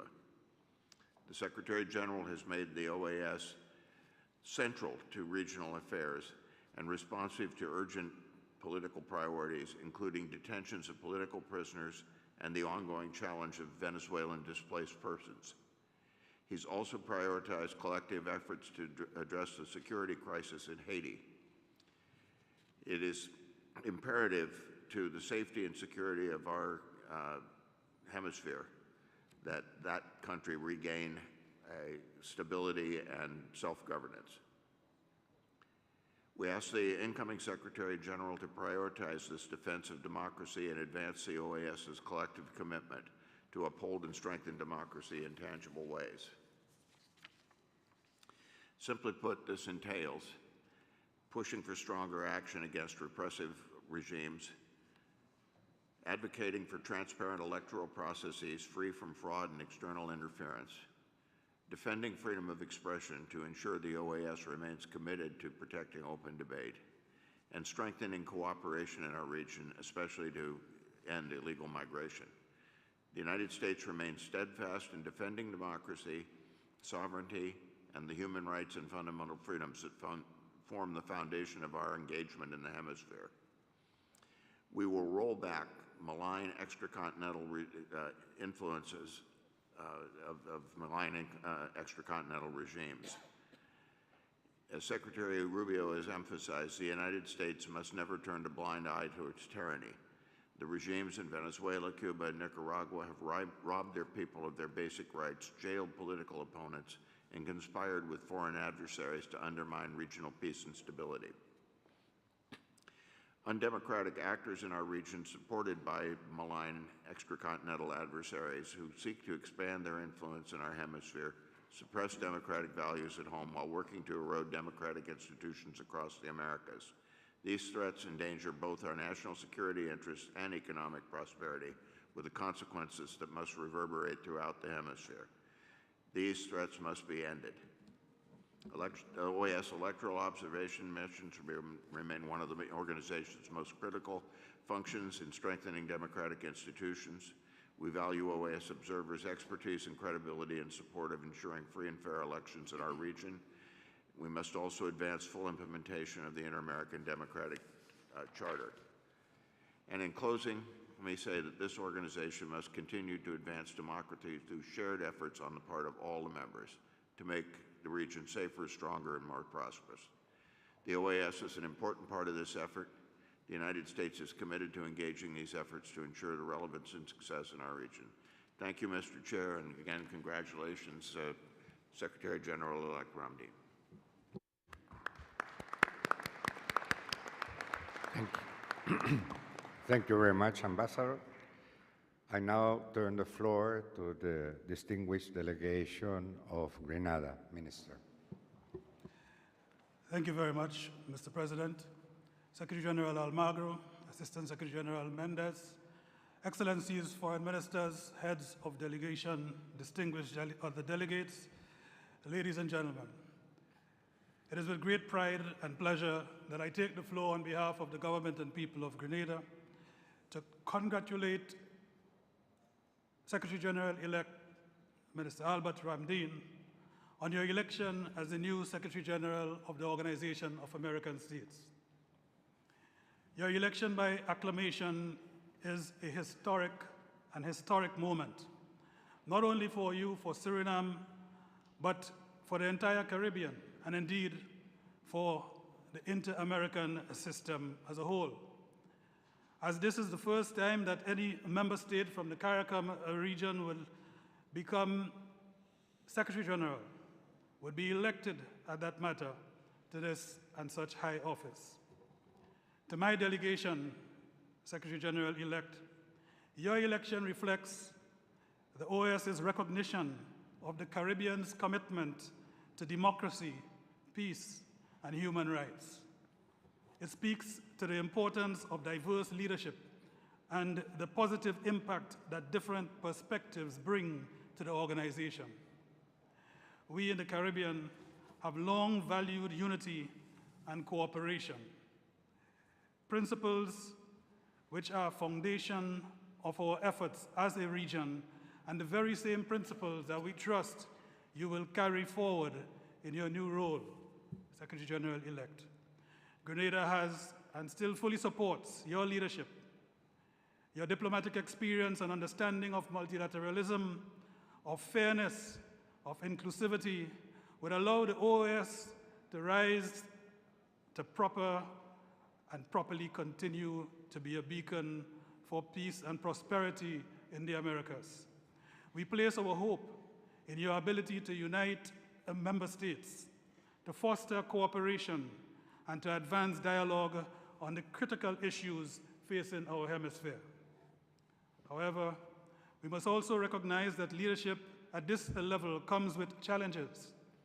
And as you assume your new role, we urge you to stay true to the principles of progress and unity, despite pressures whatsoever that may arise. Secretary General-elect, you are to resist the forces that may try to pull the OAS away from its true purpose, an organization that seeks collective solutions, long-term prosperity, and peace for the hemisphere. The strength of the OAS lies in what we consider to be our strength, unity, its respect for differences, and its commitment to the common good. We are hopeful that under your leadership, the OAS will continue to prioritize dialogue, engagement, and positive solutions to the challenges we face, from security to climate change, economic disparity to human rights. We look forward to an OAS that is responsive to the needs of all its member states, ensuring long-term stability and progress.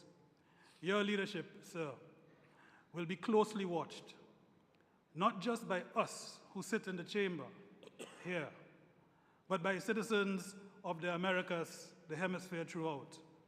We hope that your tenure will emphasize collaboration, again, dialogue, and inclusive decision-making, ensuring that every voice is heard and that solutions benefit all our nations. Grenada, alongside CARICOM and our CARICOM colleagues, stand ready to support you.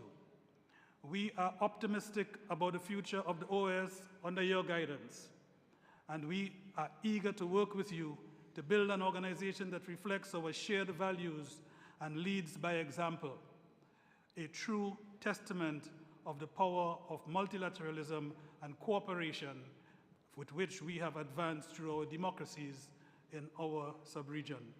Once again, Secretary General-elect, congratulations on this achievement. We look forward to working with you and wish you every success in your new responsibilities. I thank you, Mr. President. Thank you very much, Minister. Ahora tengo el honor. It is my pleasure to offer the floor to the distinguished representative of the plurinational state of Bolivia, Madam Minister. You're hereby recognized. Thank you very much, brother.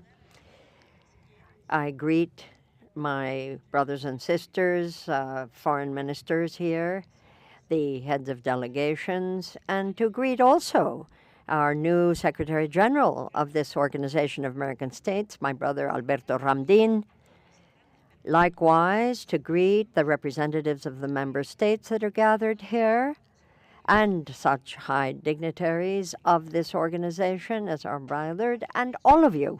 Greetings all.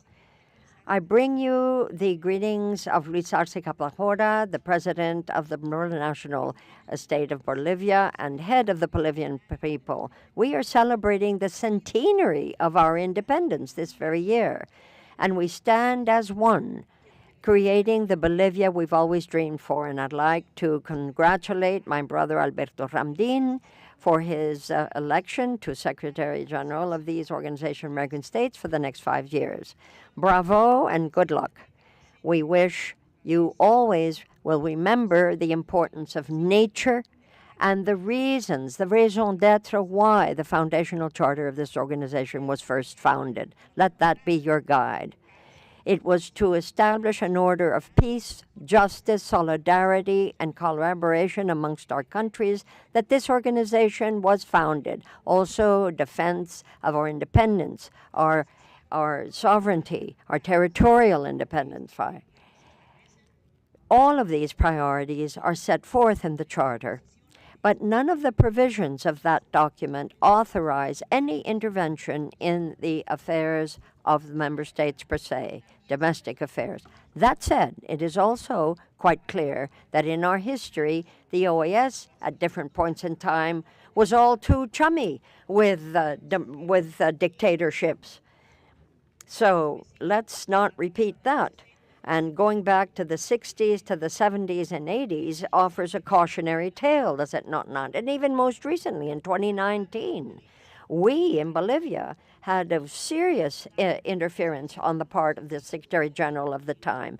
And I'm afraid we cannot just say, oh, well, that was then and we've forgotten it. Not at all, because that was an incursion and a violation of human rights and democracy. And I hope that Bolivia never suffers from that again, nor either any other delegation here. Again, my brother Albert, good luck to you as you launch into this new period in your own career and certainly the trajectory of this organization.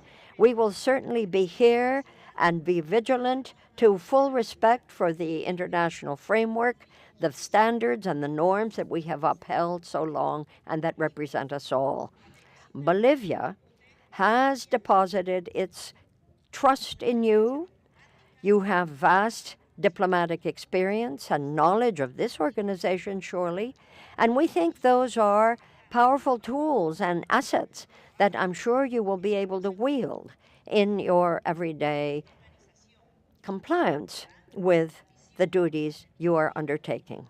Your vision and the culture of our countries and the Caribbean community will all be recognized here. For the first time in almost 80 years, this organization has accepted. But today, the Secretary General elect really gathers all of that. So bravo. Bravo to you and to all of CARICOM. All of us, countries of the Americas, need to gird our loins and work together as we face climate change and the increase in poverty. We need to be united also as the multidimensional crisis of the capitalist system also is unfurled. We need to be aware of the needs of Mother Earth, of sustainability in the most deep and vast way. We need to protect our biodiversity and be aware of the ancestral wealth that our indigenous peoples and Afro-descendants have in fact provided us with today. Let us be clear as to those who have been traditionally marginalized and constantly discriminated against. Let's move ahead and uphold and celebrate our diversity and make of Latin America a zone of peace recognized worldwide. The promotion and protection of human rights in the system throughout these Americas is certainly necessary, and that will be what is essential to protect our peoples. That is why, Brother Ramdin, please be aware that those principles must be clearly enshrined in your work agenda, not an afterthought. Bolivia will be celebrating important dates of its own in the coming months. It's going to be quite a party for democracy. So every one of you, come along here in the OAS and those who represent other entities. I only ask that in complying with your commitments, you remember the sovereignty and the will of the people. And that is what we shall be celebrating on August 17th in the elections of my country. We shall certainly not stand for the conspiracy and interference that was certainly allowed by the previous Secretary General of the OAS, much to our chagrin. This caused untold damage to the democracy and the well-being of the Bolivian people, certainly to the widows, to the orphans, and so many others who were lost as a result of the uprising. So where there is hate speech, where there is regression as regards the commitment to human rights, I hope there will be a rebellion. And for migrants, particularly, there has to be a thought and consideration. Migrants are humans, as every one of us are here, and to look for a better future elsewhere for themselves and for their family is no sin.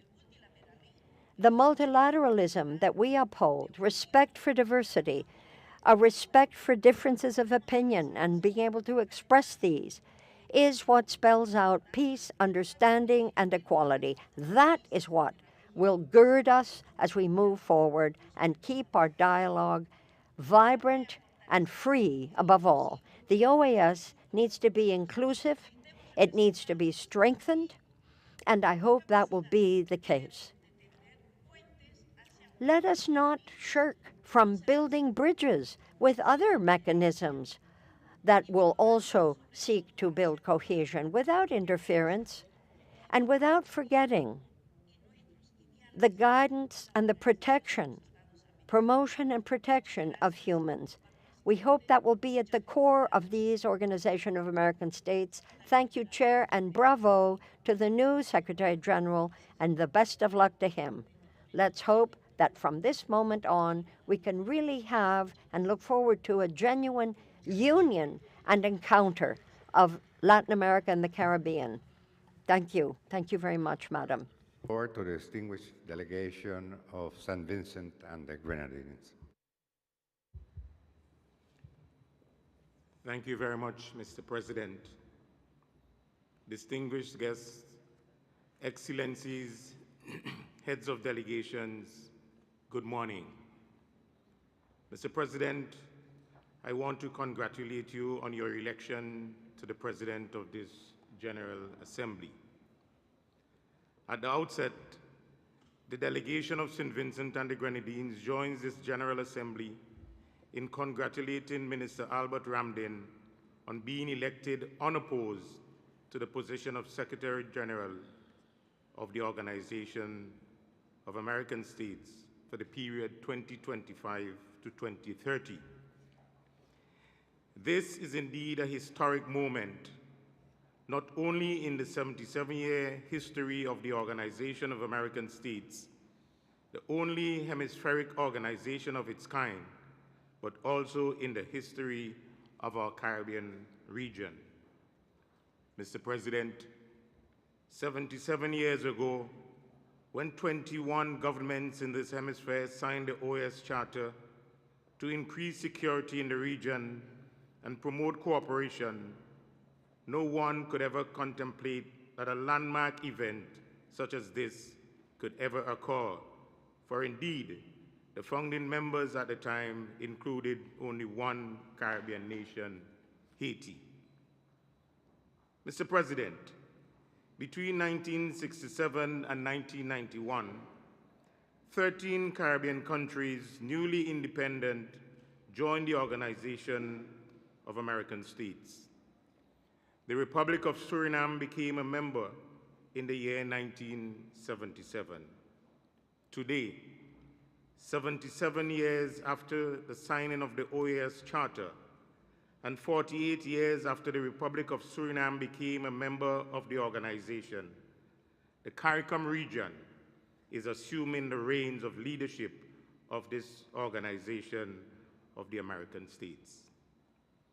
Mr. President, these numbers tell a compelling tale of persistence and perseverance in the true spirit of our noble Caribbean civilization. In Minister Albert Ramdin, the newly elected Secretary General of the Organization of American States, resides decades of experience and expertise in the diplomatic and political arenas, having served as permanent representative of the OAS, as Assistant Secretary General of the organization.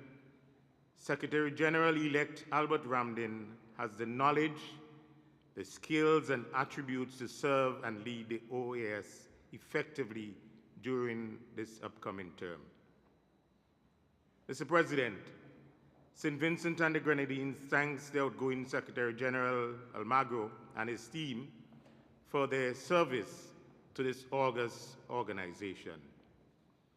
On behalf of the government and people of St. Vincent and the Grenadines, I congratulate Minister Ramdin on this historic election to the post of Secretary General of the Organization of American States, and to assure him of our support as he takes command of this august hemispheric body. Mr. President, I thank you. Thank you very much, Minister.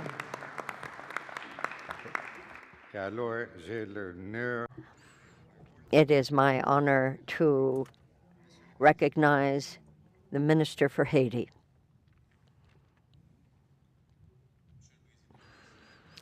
Mr. President, thank you very much. Sir, President of the General Assembly, distinguished elected Secretary General, the outgoing Secretary General, esteemed colleagues, ministers of foreign affairs, ladies and gentlemen, ambassadors, permanent representatives, distinguished heads of delegation, ladies and gentlemen, greetings all. Let me begin by congratulating Chile for Chile's election to the chairmanship of the next session of the General Assembly and for the wisdom within which this session has been conducted. As I speak, the Secretary General of the OAS is also to be congratulated. Congratulated, dear friend Ramdin. Dear colleagues, heads of delegation, all ladies and gentlemen, the election of Mr. Ramdin as the new Secretary General of this organization, which is hemispheric, is historic. It's quite true. For the first time since 1948, when it was established, there will be a Caribbean at the head of this organization and head of CARICOM as Secretary General as well. So congratulations also to Albert Ramdin for this election, therefore, without precedent, and particular greetings from your fellow CARICOM countries. And thank you to all those who made this possible. Secretary General, your election by acclamation speaks for itself. It shows that the people and the countries of the America trust you fully to lead the affairs of this hemisphere. And so on behalf of His Excellency Fritz Alfonjian, head of the transition period, and Mr. Adis Fizeme, head of government, I wish to express all of our warmest wishes and certainty that you will be successful. Sir, you will have great challenges that we know. As elsewhere in the world, the region of the Americas has quite a good deal to face, both politically, environmentally, from the climate standpoint, technologically, you name it. We're surrounded with challenges. This hemispheric affair that you have just taken over will certainly test you, no doubt, and you'll have to be not only brave, but imaginative as you draw on the resources available, and we all know that we are ever faced with dwindling resources. But I know I don't speak for myself when I say that I hope that peace will return to this hemisphere, as we know that here, as elsewhere in the world, it is certainly challenged. Certainly, too, out of a sense of efficiency and a need to face our own domestic crises, every one of us here realize that peace must be protected with every ounce of our forces and our intelligence. Everything must be done. No stone left unturned for that to happen. Our people have never needed us more. So, Chair, distinguished elected Secretary General, dear friends, heads of delegations, on behalf of the Republic of Haiti and its government, let me reaffirm here our full support for the principles on which the OAS stands. We know that charity begins at home, and we know how much needs to be done in terms of regional solidarity to guarantee peace, institutional peace as well, democracy, and the respect for the rights of the individual. Thank you very much. Merci, Monsieur le Ministre. Ahora tengo el... Now it's my pleasure to give the floor to the distinguished delegation of Ecuador. Mr. Chairman, Your Excellencies, distinguished delegates, Ecuador renews its commitment to this organization, American States, which has a long tradition of promoting democracy, human rights, and sustainable development. Our organization marks today a new landmark in its history with this election of its new Secretary General for the next 5 years in the person of the distinguished Foreign Minister Albert Ramdin of Suriname. We recognize in Minister Ramdin a diplomat of vast experience in areas such as conflict resolution, cooperation for development, international trade, among others. His experience here at the OAS is also remarkable because he has held the permanent representation of his country, the Assistant Secretary General position for 2 terms as an advisor in different positions. This appointment here, approved by acclamation, reasserts the change the world, the hemisphere is going through. My country is very pleased to see for the very first time someone from a Caribbean country holding this very influential position at a crucial moment in the history of the OAS. I congratulate the countries of the Caribbean for the contribution you've made here. Your contribution has been so important to strengthen the Union of the Americas. With our brothers and sisters of the CARICOM nations in our common endeavor to promote our interests and aspirations. This dynamic also invites us to reflect on the nature of the relationship among our democratic members of this organization. Indeed, we share and embrace your concerns and hopes, which are ours. We are called upon to strengthen the OAS as the primary political forum where we can speak, hear, and each and understand each other beyond circumstantial evidences and differences. En efecto, el papel de la OEA. The role of the OAS at a time of new conflicts in the world takes on particular importance to show the importance of multilateralism, its currency, and its role at the service of this community of nations so that together we can tackle new paradigms which are redefining international relations. The risks that the region faces are manifold and of cross-cutting nature. I would like to especially mention security matters caused by transnational organized crime, which is one of the biggest threats to peace and stability of our nations, undermining and corrupting the social tissue of our societies and especially hitting our youth the hardest. These challenges, along with very difficult financial times, pose an additional threat, that is to be at the helm of this ship, to shepherd it through a storm will call for special political finesse. This role of Secretary General does not or rather can be a catalyst. Let's agree that OAS, based on its foundational roles, works best when the Permanent Council and the main representative of the Secretariat work together as one. So, congratulations, Minister Albert Ramdeen. We believe in your leadership, and we are committed to work tirelessly with you to strengthen OES. And we see that this will usher in great success for this organization. It bodes well that you've been elected. So we recognize the work that has been done by outgoing Secretary General Luis Almagro and Assistant Secretary General Mendez over the last two terms, which have brought this organization through very difficult times, such as the COVID-19 pandemic, which was no obstacle for this organization, however, to still meet its historic role. Thank you very much, Vice Minister. I would like to remind all the delegations the 6-minute rule to the extent possible. If you could stick to that. The distinguished delegation of El Salvador is recognized. Ambassador. Thank you, Mr. Chairman.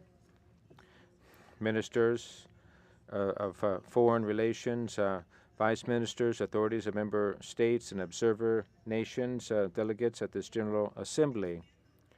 On behalf of Minister of Foreign Relations, Alexandra Gil, we extend our congratulations to Foreign Minister Albert Ramdeen for having been elected Secretary General of this organization. The backing you've received by the membership here grants broad legitimacy to your mandate at a time that being at the helm of the General Secretariat is so important, at such a critical time in which we define the currency and the importance of this organization. El Salvador expects of the OES a modern and effective handling and solution of problems that affect our peoples. In order to achieve that, it's necessary for there to be commitment of all member nations, states, and observers, as well as leadership, the General Secretary General, to follow through on our founding charter's principles and goals. OES is at a turning point in its history, which calls for urgent change to carry out this mid-course change and to bring it up to times. We need to undertake deep economic, social, and profound transformations, or our region is undergoing these transformations, and so dialogue will be much facilitated by the Secretary General and to assist in negotiations. That's the whole purpose of the Secretary General, in order for us together to tackle the problems besetting our region: human rights, sustainable development, democracy, and security, and so forth, based on the premise that none of the pillars of this organization is any more important than the rest. They are mutually complementary and interdependent. Dialogue with member states is essential for us to set priorities and to seek out solutions to problems, based on the understanding that the General Secretariat's work is representative but not independent. It is always in keeping with the mandates handed down by the GA. We stress the importance of dialogue with member states, which should be purposeful, cooperative, and rooted in full respect for national sovereignty. El Salvador advocates for an OAS that is at the service of the Americas and not to the service of any particular interest, that supports states in achieving the 4 pillars of this organization in an unbiased, equitable way, without interventionisms, without meddling, and always in keeping with the principles enshrined in its charter. We believe that this is an opportunity to transform and update the management model and to work together internally for greater efficiency, transparency, and also to optimize resources during these difficult financial straits with the necessary belt tightening and transparency or accountability. The Secretary General elected today, we will say that over the years we've had some of the same problems in administration, that still face challenges in staffing and budget matters, administrative attitudes, and we see sometimes a watering down of the impact of our aims here now in an international context in which you see growing distrust vis-a-vis multilateral organizations at a time when resources are limited and the needs are ever greater. Efficiency ought to be our guiding principle. We need to prioritize, to make possible that which is possible with that which we have available to us. We have to work together with a better coordination to carry out our actions effectively and to make sure that everything we do, all the efforts put forward here at the OAS, actually translate into concrete results, overcoming mere lip service. So we need to strengthen the way the different bodies of the organization work together with better coordination between the bodies, and for there to be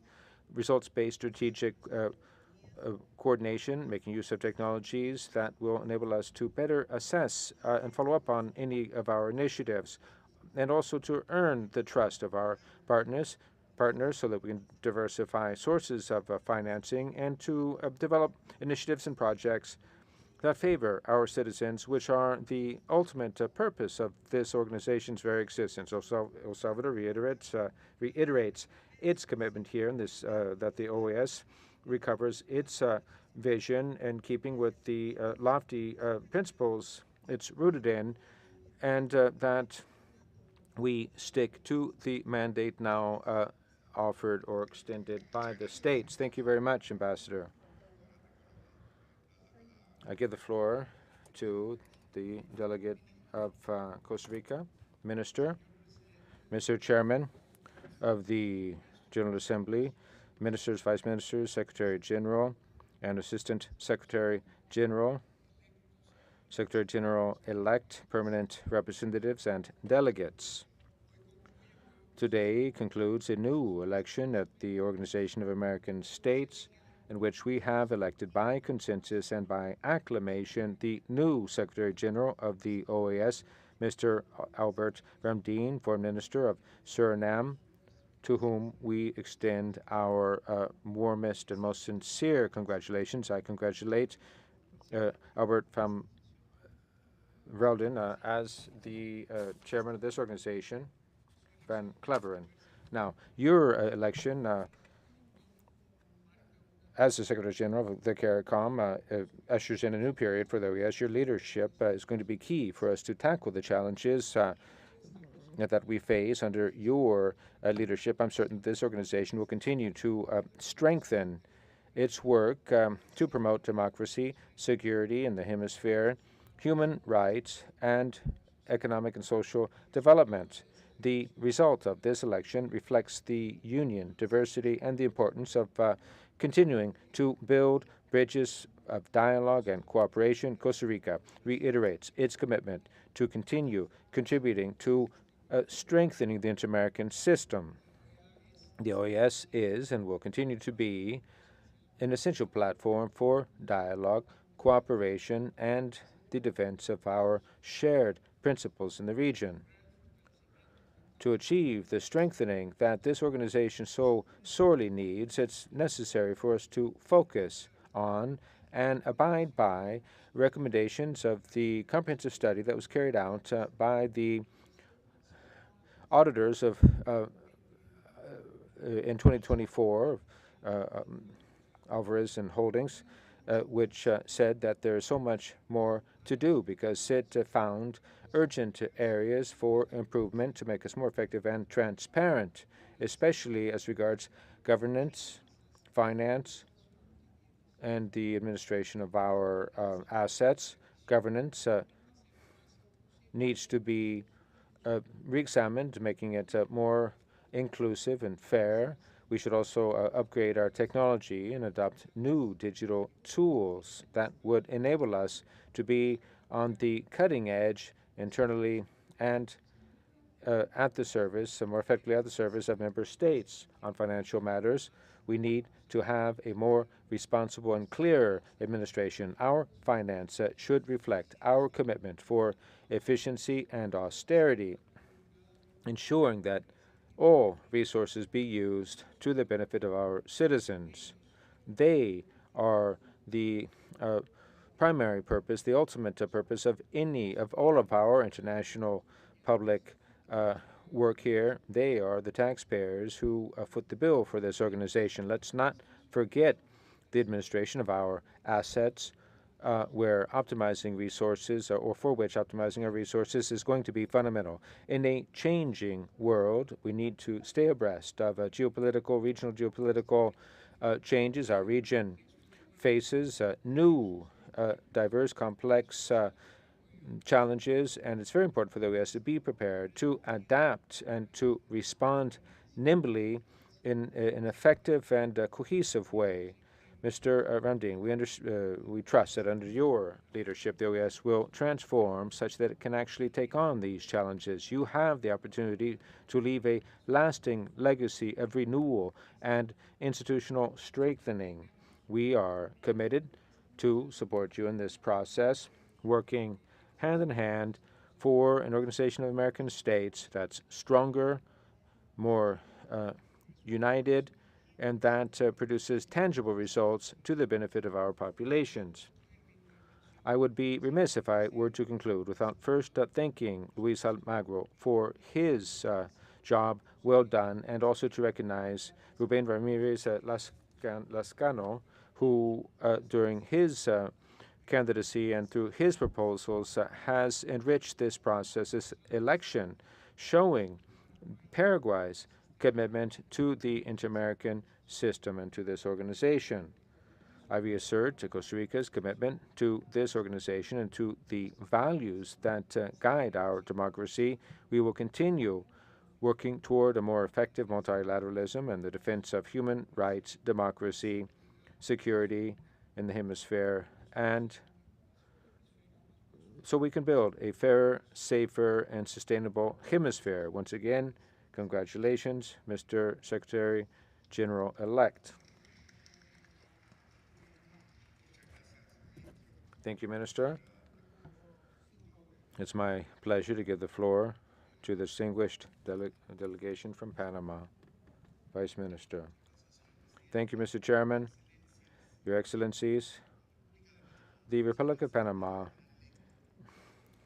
congratulates the Secretary General-elect for the broad support it has gained for its candidacy and the clear objectives that it has set forth during its mandate. And you have the very enthusiastic support of the government of Panama. And we wish for you the best of success in your burgeoning administration here. For the first time, we'd also like to, well, we are for the very first time, someone from the Caribbean is invested in the highest position here in the hemisphere, and this goes to show the strong ties that join Panama to that community, whose countries, that is thousands of men and women, have taken part in building the canal that cuts through the bridges of two oceans. We also would like to thank the Secretary General for supporting the principles undergirding this organization, the currency of the democratic form of government. As a case in point, now we have come to this special General Assembly,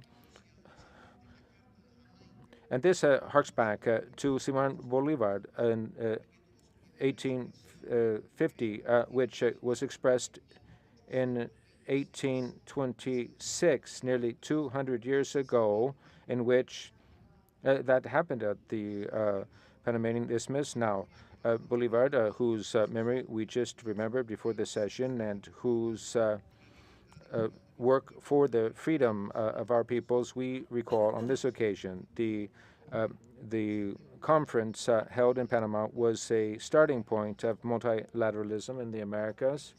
In 2026, we are going to celebrate the bicentennial of that meeting, and we have offered to host the General Assembly of the OAS then, as well as the very important meetings and of different bodies and organs of the inter-American system. At the beginning of such an important occasion, the Republic of Panama underscores how important these principles first announced at that first unforgettable meeting of American states are so lucidly laid bare in the OAS Charter of 48.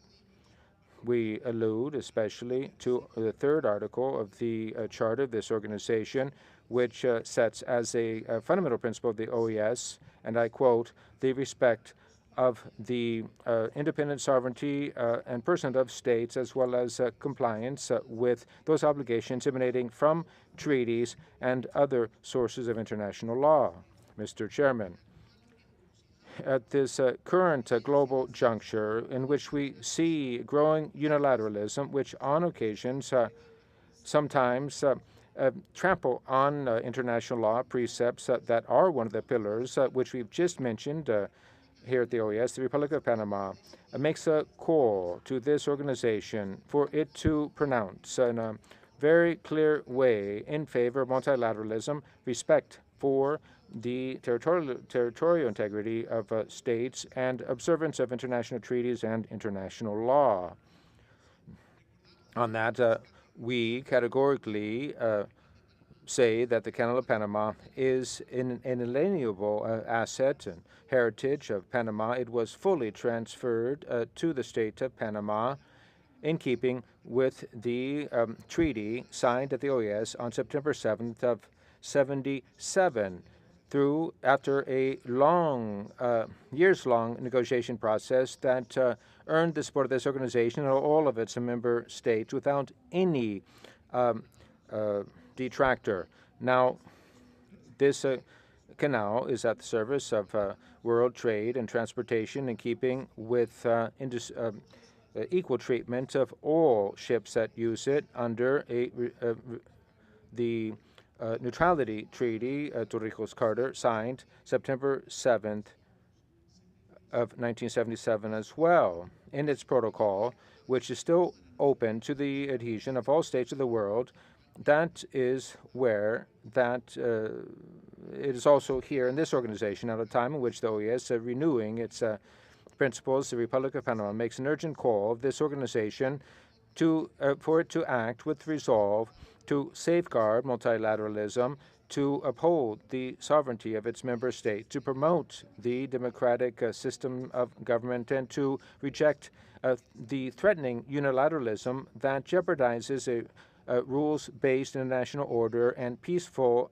cohabitation or coexistence of states and the right of our peoples to self-determination. We would especially prevail upon the Secretary-General-elect to focus his efforts to further defend these principles, without which this organization of American states is devoid of any purpose or any purpose. So we thank the member states who have expressed their solidarity and support to the people and government of Panama as we face these challenges, and we urge everyone to continue to strengthen the OAS, especially through the full respect for its most elemental principles. Thank you, Vice Minister. The honor to turn the floor to the distinguished delegation of the Bahamas. Thank you, Mr. Chairman. There's a Bahamian actor, now deceased, his name is Sidney Poitier, and he said in 1964, when he received the Academy Award as the first black man to do so, it's been a long journey. And I want to begin there on a personal notion to say that to Albert. It's been a long journey. I remember becoming foreign minister first in 2002. This is my third time at this job, and you've been at this from that time to now. And in the 33 years that I've been in public life, I've had to resist cynicism, and one of the times I'm resisting most is today, because this has been a moving moment to see you accomplish this goal and objective. And I remember the line in the Bible that says, "In the moment, in the twinkling of an eye, we shall all be changed." Congratulations to you again. Warmest support from the Commonwealth of the Bahamas for your having accomplished this. I want to thank all the delegates for the respect which has been shown to CARICOM and for CARICOM sticking together to make this all possible. We did it, and we all did a good job for our countries in accomplishing this goal today. I join with others who have indicated the historical nature of this election. and that is also a major accomplishment. Now, there's a man named Lyndon Pindling. His bust is right outside the door here. He used to be Prime Minister of the Bahamas, the first one, in fact. And in 1973, when we joined the United Nations and subsequently when we joined OAS, he committed our country to support multilateralism. Now, in some recent forums, we gathered that multilateralism is an inconvenient truth, and some have suggested that we may not even have the right to come here. But I want to say that today, Bahamas supports multilateralism and joins other delegations who have raised that point. There's a saying in an old song, "Give me that old-time religion." It's good enough for Lyndon, it's good enough for me. I hope you continue the support for Haiti. It's essential that Haiti gets the support of this organization and your efforts.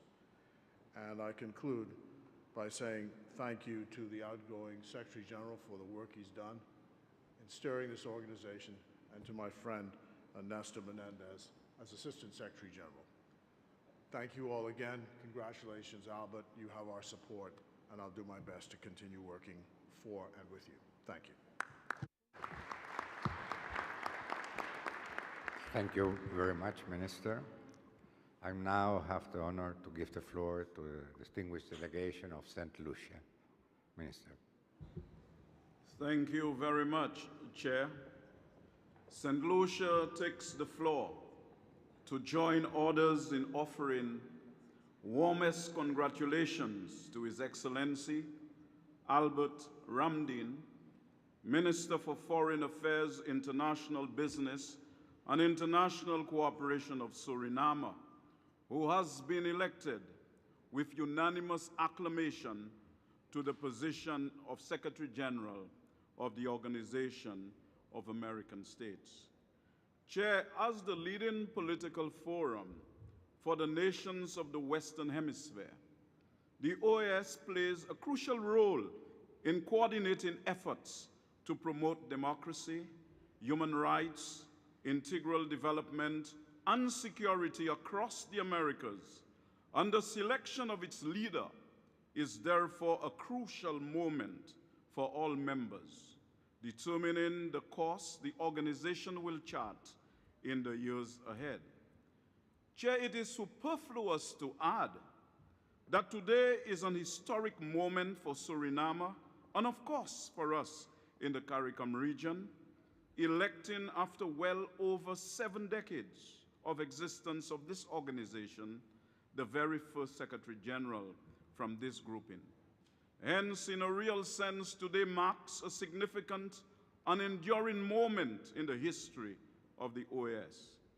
The smooth, peaceful, and transparent election process of the Secretary General was assisted first by the recognition by the countries of our hemisphere that it is within the sphere of competence of all our countries, irrespective of size, to lead our organization as we pursue the collective task of regionalism, where countries large and small pursue meaningful economic integration and development. And second, by the strategic retreat of His Excellency Ruben Ramirez Lescano to allow Honorable Albert Ramdin to advance as the sole candidate who was elected with unanimous acclamation to the position of SG of the OAS. In this regard, St. Lucia commends the OAS family and extends its sincere appreciation and best wishes to His Excellency Lescano. His willingness to serve at the highest level of hemispheric leadership reflects a deep commitment to the values that the OAS upholds. His vision and contributions to the discourse on the organization's future have enriched the democratic process and reaffirmed the importance of collective engagement among member states. We recognize his continued leadership and expertise and trust that his commitment to regional progress will remain invaluable to the hemisphere. I now return, Chair, to the essence of the moment.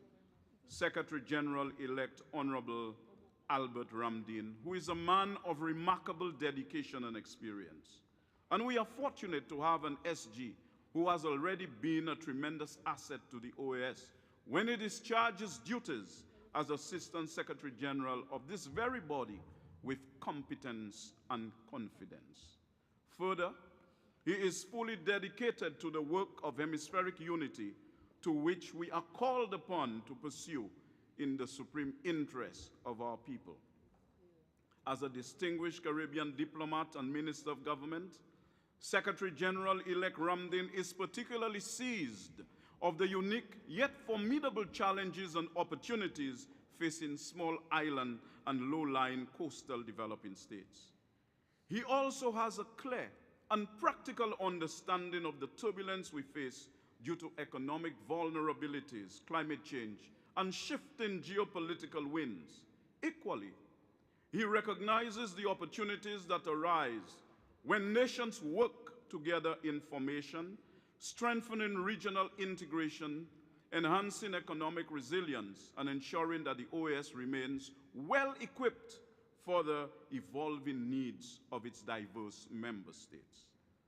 Hence, the multiple challenges confronting the hemisphere require that spirit of partnership where we must concert our efforts to guide the OAS to new heights, fostering regional cooperation and ensuring that the organization remains relevant and responsive to the needs of its member states. Chair, in pursuing these objectives, we as an organization will be challenged to strike the right balance between leadership and collaboration. In this regard, I emphasize that this democratic exercise embodies the shared values of the OAS Charter, ensuring that leadership is determined through consultation, consensus building, and respect for the sovereign voices of all nations. It reinforces the principle that the OAS belongs to all member states regardless of size, each having an equal voice in setting the organization's trajectory. For its part, St. Lucia reaffirms its unwavering commitment to democratic principles, good governance, and the rule of law within the OAS and beyond, as the organization embarks on a new flight path under fresh leadership. We stand ready to collaborate in advancing peace, sustainable development, social inclusion, and resilience building for the benefit of all the peoples of the Americas. We wish Secretary General-elect Ramdin success and wisdom as he embarks on this important journey. We look forward to working together in advancing shared priorities and fostering a more united and prosperous America. St. Lucia reaffirms its commitment to working together for a stronger and more prosperous Americas. Secretary General-elect Ramdin, as a former air traffic controller, I say to you, despite the turbulence of the contemporary global political environment, your extensive diplomatic expertise, vast experience, and unwavering commitment to regional integration and multilateral cooperation make you an ideal captain to navigate the OAS through the complex airspace of hemispheric affairs at this delicate moment in our existence. Your deep understanding of regional dynamics will provide a steady hand at the controls, ensuring that the organization maintains the proper altitude and the appropriate attitude amid challenges, whilst taking advantage of the strong winds of collaboration in this mission to guide the OAS to a higher altitude of progress. All that's left for me to say, Mr. President, is through you to Secretary General-elect is cleared for takeoff. Muchas gracias. Hasta la victoria siempre venceremos. Thank you very much, Minister. I now have the honor to give the floor to the distinguished delegation of Canada. Ambassador, please. Thank you, Mr. Chair. As is custom, I will be making my intervention in both English and French. Secretary General-elect Ramdeen, on behalf of Canada, I wish to extend my most heartfelt congratulations. Congratulations on your election as the next Secretary General of the Organization of American States. Your election by acclamation reflects the confidence member states, including my own Canada, have in your abilities to guide this organization. Your election as the first CARICOM national to the highest position in the OAS is a historic moment. While we know that you are committed to being a Secretary General for all member states, your election is also a signal of CARICOM's desire to play a larger role and make an even greater contribution to the hemisphere. Canada welcomes the significant and heightened engagement. We are committed to working closely with you as you take this important role at a critical moment for the organization as well as for the hemisphere. This election has provided an opportunity for us all to reflect on our collective expectations and aspirations for the OAS and the leadership needed to fulfill its mandate. For Canada, the OAS remains the continent's central forum to defend and strengthen democracy, protect and promote human rights by including and upholding the principles of inclusion and gender equality, and also to strengthen our collective security and promote integral development. In order to meet these ambitious goals, the OAS must also be an organization that delivers tangible results for the peoples of the Americas and exemplifies institutional integrity and excellence, so that it can ensure that the voices of all member states are heard. Secretary General-elect Ramdeen, Canada has full confidence that you will provide the strong, principled leadership needed to achieve these objectives and ensure that the OAS remains unified and effective in facing the challenges and opportunities that lie ahead. These include, but are not limited to, support for Haiti's efforts to find its way to greater democracy, security, and prosperity. Also, the lamentable human rights situations in Venezuela and Nicaragua that affects us all, and the cross-cutting effects of international organized crime, climate change, migration, and the need for the modernization of the Secretariat General itself. Monsieur le Président. Mr. Chairman, Canada is very, very pleased to see you step up and hopes that you do so gladly. We're very, very grateful to the Minister of Foreign Affairs of Paraguay, and we thank you very much, sir, for your commitment throughout this process. This says a very great deal about himself and about Paraguay as a member, and all that has been contributed to this organization. We do recognize that important commitment. We also understand and are pleased to have the new views and opinions and perspectives and outlooks that are being brought as we move forward, both with regards to our common commitments and our work in the hemisphere at large. We look forward to working with you and to hope that our common goals are better buttressed and to ensure that this organization remains modern, effective, and loyal to the principles upon which it has been founded, as indeed, as Secretary General, we are sure you will hope and ensure is the case. Minister Ramdeen, you may certainly count on the Canadian delegation and indeed on my own person to support you as Secretary General. Your success will be our success. Let me just quickly say that there has been in the person and commitment of Mr. Almagro over these 10 years an inestimable contribution, and the time will come when we can certainly consider the many, many benefits that his leadership has entailed. But for now, sir, the OAS is, I think we must recognize more than ever a key organization, and the time has certainly come for us to double down and make sure that we support this organization as it seeks to do its best as we face great challenges in this region.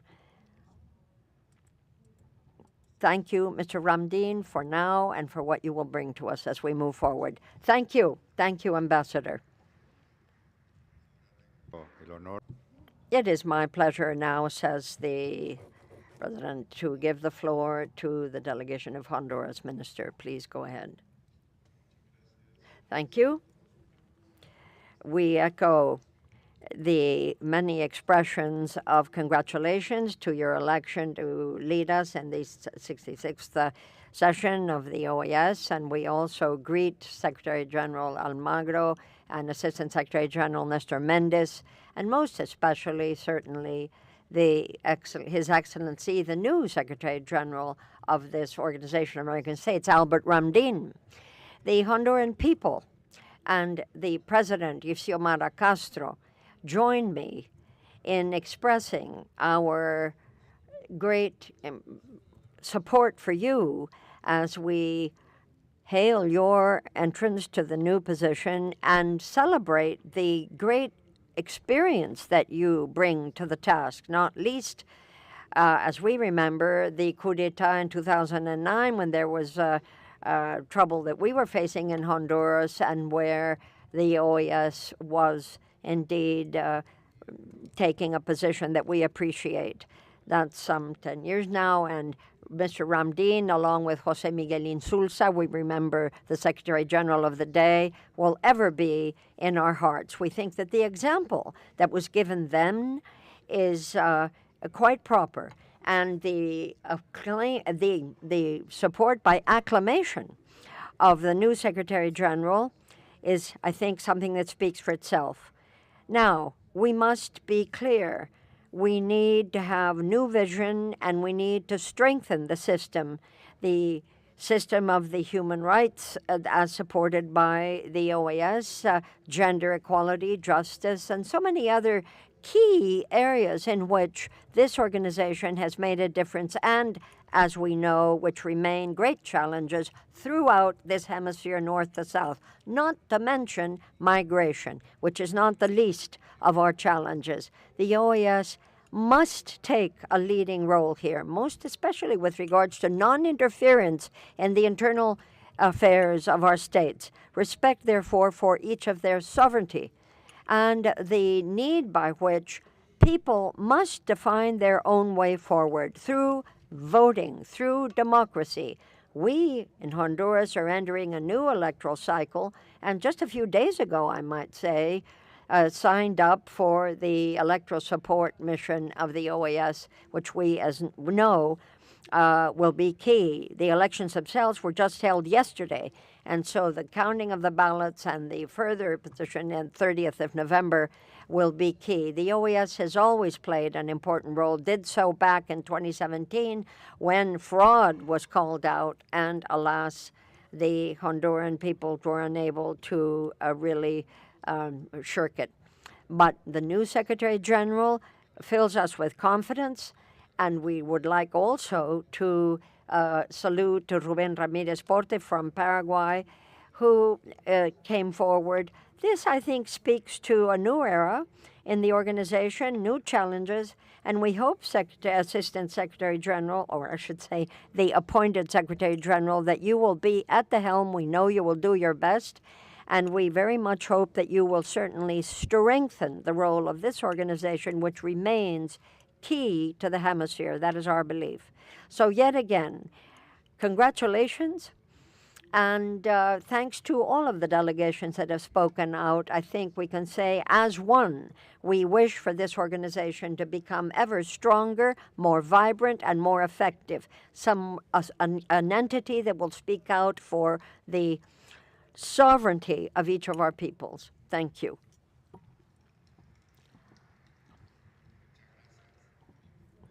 Thank you, Minister Reina, says the Chair, President of the General Assembly. The representative of the Commonwealth of Dominica. Minister, please. Thank you very much, Mr. President. Mr. President, it's with a sense of pride that I join my colleagues here in congratulating Albert Ramdin, Foreign Minister of the Republic of Suriname, on his election to the position of Secretary General of the Organization of American States. It is clear that the election by acclamation demonstrates the collective will of all member states to move as a united front as we confront the many challenges that our hemisphere faces. I do hope, however, that throughout his tenure as Secretary General, we will continue in that same spirit of unity as we deal with matters that only multilateralism can address. Issues of climate change, the impact especially on small island developing states, illicit drug trafficking throughout our hemisphere, the movement of small arms and light weapons that continue to devastate our communities, especially in the Caribbean. We hope that as we deal with issues of illegal migration, the need for development in our member states respectively, to ensure that our people, in fact, can meet their fullest potential at home, that we will work collectively to support the Secretariat and to ensure that our quest for human rights, equality, justice, fairness, and most of all, equity, especially for small member states, will be pursued together as a united front. Multilateralism has its place, and this organization has a critical role to play in our hemisphere as we stand in solidarity with brothers and sisters who find themselves challenged. And especially as we speak of the situation in Haiti, we must remain committed and never, never feel as if we are fatigued, because we need to resolve the situation in Haiti, and the OAS is well positioned to do so. CARICOM is not only proud of the election of Albert, but CARICOM stands resolute in its support to him as Secretary General, but more so in working to a resolution of the situation in Haiti to ensure peace, security, and most of all, democracy and development for the people of Haiti. We urge all member states to work collectively to ensure that we can resolve this challenge. Mr. President, I know we'll have the opportunity to thank the outgoing Secretary General for his work, but it would be remiss of me to be here and not to say a word or two.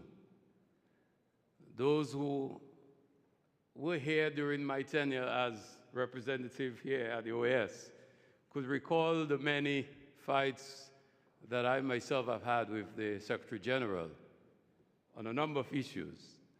But I want to recognize him and thank him for his resolute leadership throughout his tenure, being able to lead with directness, but more so with a sense of purpose, and to ensure that the issues that matter to the OAS are pursued vigorously.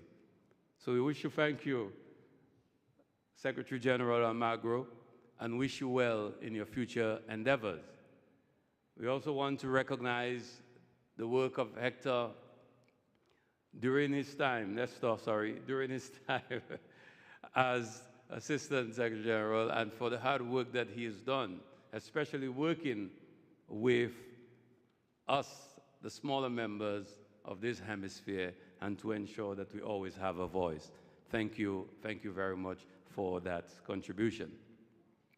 Finally, I wish to urge the OAS to reconsider its mandate and to recognize the limitations for which it can and does have the capacity to pursue matters, but more so to ensure that those matters for which it has the competence and the capacity, that it can do so well.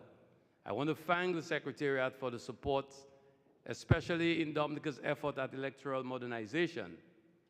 But I would also like to remind the OAS that member states must be given the opportunity to enjoy their sovereignty without interference, and that the Commission on Human Rights must seek to remain a body that is not tainted, that operates fairly with member states, and do not become a tool of political parties. I wish Albert all the best. Thank you very much, Mr. President. Thank you very much, Minister. Ahora tengo. It is my honor to offer the floor to the distinguished representative of the Dominican Republic. Minister, you're recognized. Thank you. Mr. Van Claverdien, thank you very much and congratulations. Very well offered for your election to this special General Assembly. Dear friends, but Luis Almagro, Secretary General of the OAS, Nestor Mendez, Assistant Secretary General, esteemed delegates, ladies and gentlemen, on behalf of the Dominican Republic, I would like to congratulate our good friend Albert Ramdien, Minister of Foreign Affairs of Suriname, and his government for his election to the position of Secretary General of this organization, our new Secretary General. Just last year, November last, in Asunción, we underscored the importance of being sensitive to the fact that this organization must reflect the diversity of this hemisphere. And that is precisely why we are so excited to welcome here a Caribbean colleague to the position to which Mr. Ramdien has been elected. I can't allow the opportunity to remember that in this very Hall of the Americas in 2005, while I chaired the Permanent Council of this organization, I had the distinct privilege of swearing in Albert Ramdien as Assistant Secretary General of this organization. Serendipity would have it that today, 19 years and 8 months later, we participate in your election as Secretary General. Estamos convencidos. We are absolutely convinced that your broad experience, both here at the OAS and outside of the OAS, will be key to gird you to be up to the greatest challenges that the OAS may face. And we also recognize that the commitment of the Minister of Foreign Affairs of Paraguay, Rubén Ramírez, and his government and commitment to this organization are also very valued. We are grateful to you, Secretary Almagro.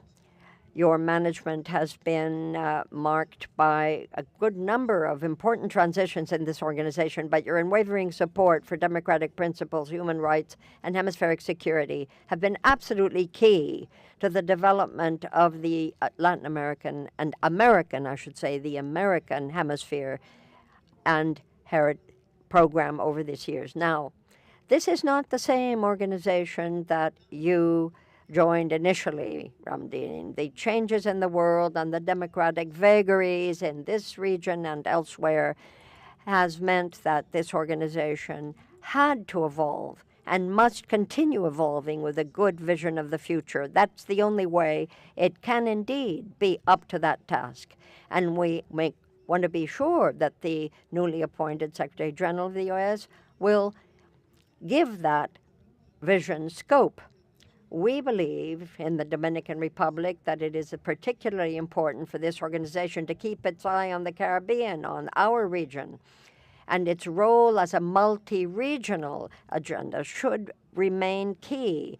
The fight against transnational organized crime and the strengthening of cybersecurity, as well as democratic safety and security means that we cannot go it alone.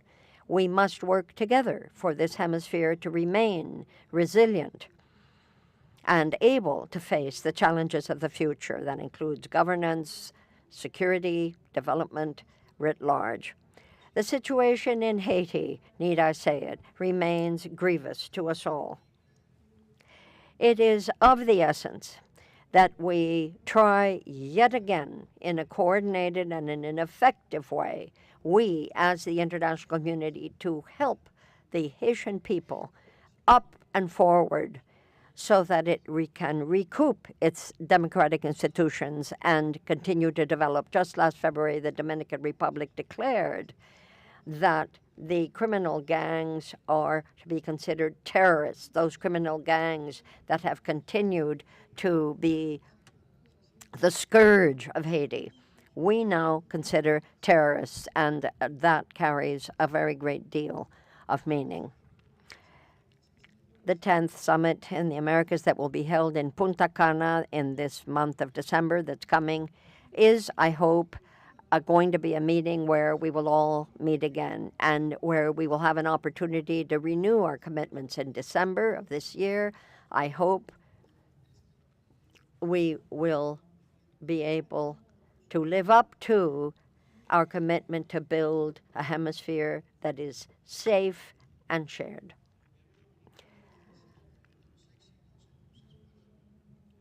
The Dominican Republic wishes you the very best of successes as the head of these American states, and we will certainly be at your side to make sure that is the case. Now, that said, ladies and gentlemen, today, after 76 years that this organization has existed, we have finally managed to achieve regional rotation. Now, I don't mean by any means to detract from the importance of this election, but we sure hope we don't have to wait another 76 years before we can see a woman at the helm. Fancy that? A woman at the head of this noble organization. All is possible. Muchas gracias. Thank you very much, Minister Alvarez. Now it's my honor to give the floor to the distinguished representative of the United States of Mexico. Minister. Thank you very much, Mr. Chairman. Mexico joins its voice to the words of congratulations for the election just held, your election rather, to preside over this session. Ministers of Foreign Relations, ladies and gentlemen, heads of delegation, permanent representatives of this organization of American states, distinguished delegates, ladies and gentlemen. It's an honor for Mexico to take part in this 56th Special General Assembly of the OAS, which is a venue that should always reflect the principles of cooperation and understanding that join our nations.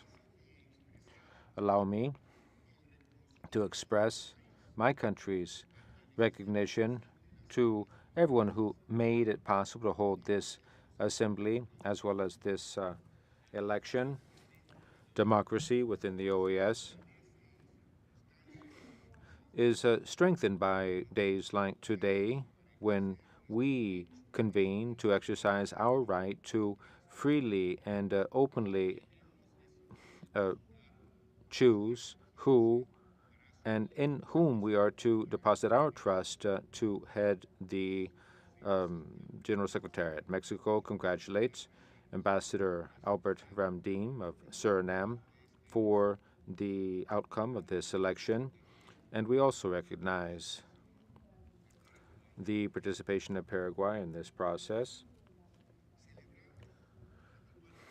We, just as others, celebrate the fact that for the first time in history, the OAS is going to have a Secretary General from the Caribbean.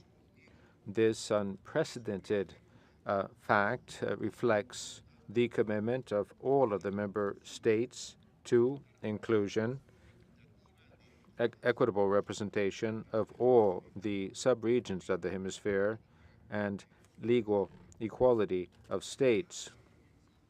We believe that the diplomatic experience and professional trajectory of Minister Ramdin will enable him to play a very important role in the necessary strengthening, relaunching of American multilateralism, the multilateralism of the Americas,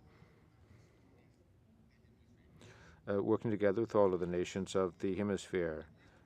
Our country's decision to support this candidacy is the result of a host of factors, among which we have the importance that Mexico places on the Caribbean nations, a region which for decades we have built strong ties of cooperation and friendship. We recognize its very important role in consolidating the inter-American system. Delegates, it's no secret to anyone that the OAS today is facing huge challenges. We find ourselves in a juncture of geopolitical tensions and regional challenges.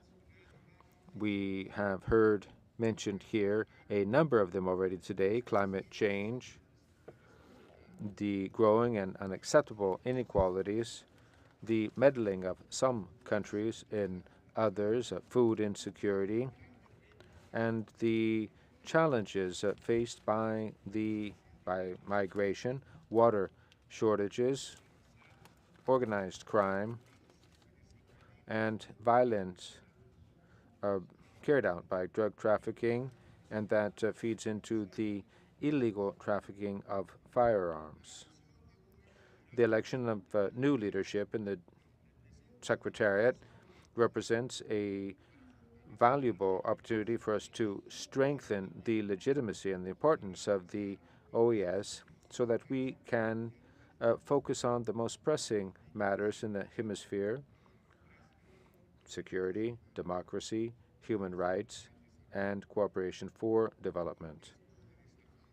In a context of cross-border challenges, the OAS should become an open space for dialogue that's effective and respectful, for finding shared results and making joint decisions. So that OAS should show above all its commitment to the well-being of everyone in the hemisphere without any exclusions. Humanism as a focus of our collective work needs to be front and center in everything the OAS does. It falls to the member states to ensure that what it does is built around that purpose. Something we cannot deny is that we need leaderships today that strengthens this organization's institutions and based on principles enshrined in its foundational charter would enable us to resume the authentic spirit with which it was created, which is to create an order of peace and justice, to foster solidarity, to strengthen cooperation and collaboration among member states, and to defend, above all, the sovereignty and independence and territorial integrity of all of the countries. The voice of the OAS, no matter what juncture we are going through, should reflect the plurality and diversity of its member states. Never should the voice of the OAS reflect unilateral stances. We need to adhere strictly to international law and the rules of this organization, and to avoid at any cost any practice that would undermine its credibility and legitimacy. Mexico, colleagues, urges the OAS to, for us together, ensure the legal equality of all states, to avoid any type of meddling in the sovereign matters of other states, to foster dialogue as unavoidable conflicts arise. Experience has shown us over and over again that the solution of that is foisted or imposed from abroad don't work, and they only weaken the relations between states and erode multilateralism. We can't fail to see and address the huge financial difficulty the organization is going through. We have to find sustainable financial solutions to ensure that the OAS can fulfill its essential mandates. Mexico will continue making its contributions to the regular and specific funds. It will also be necessary for us to step up efforts to become ever more effective and transparent in how those resources are used.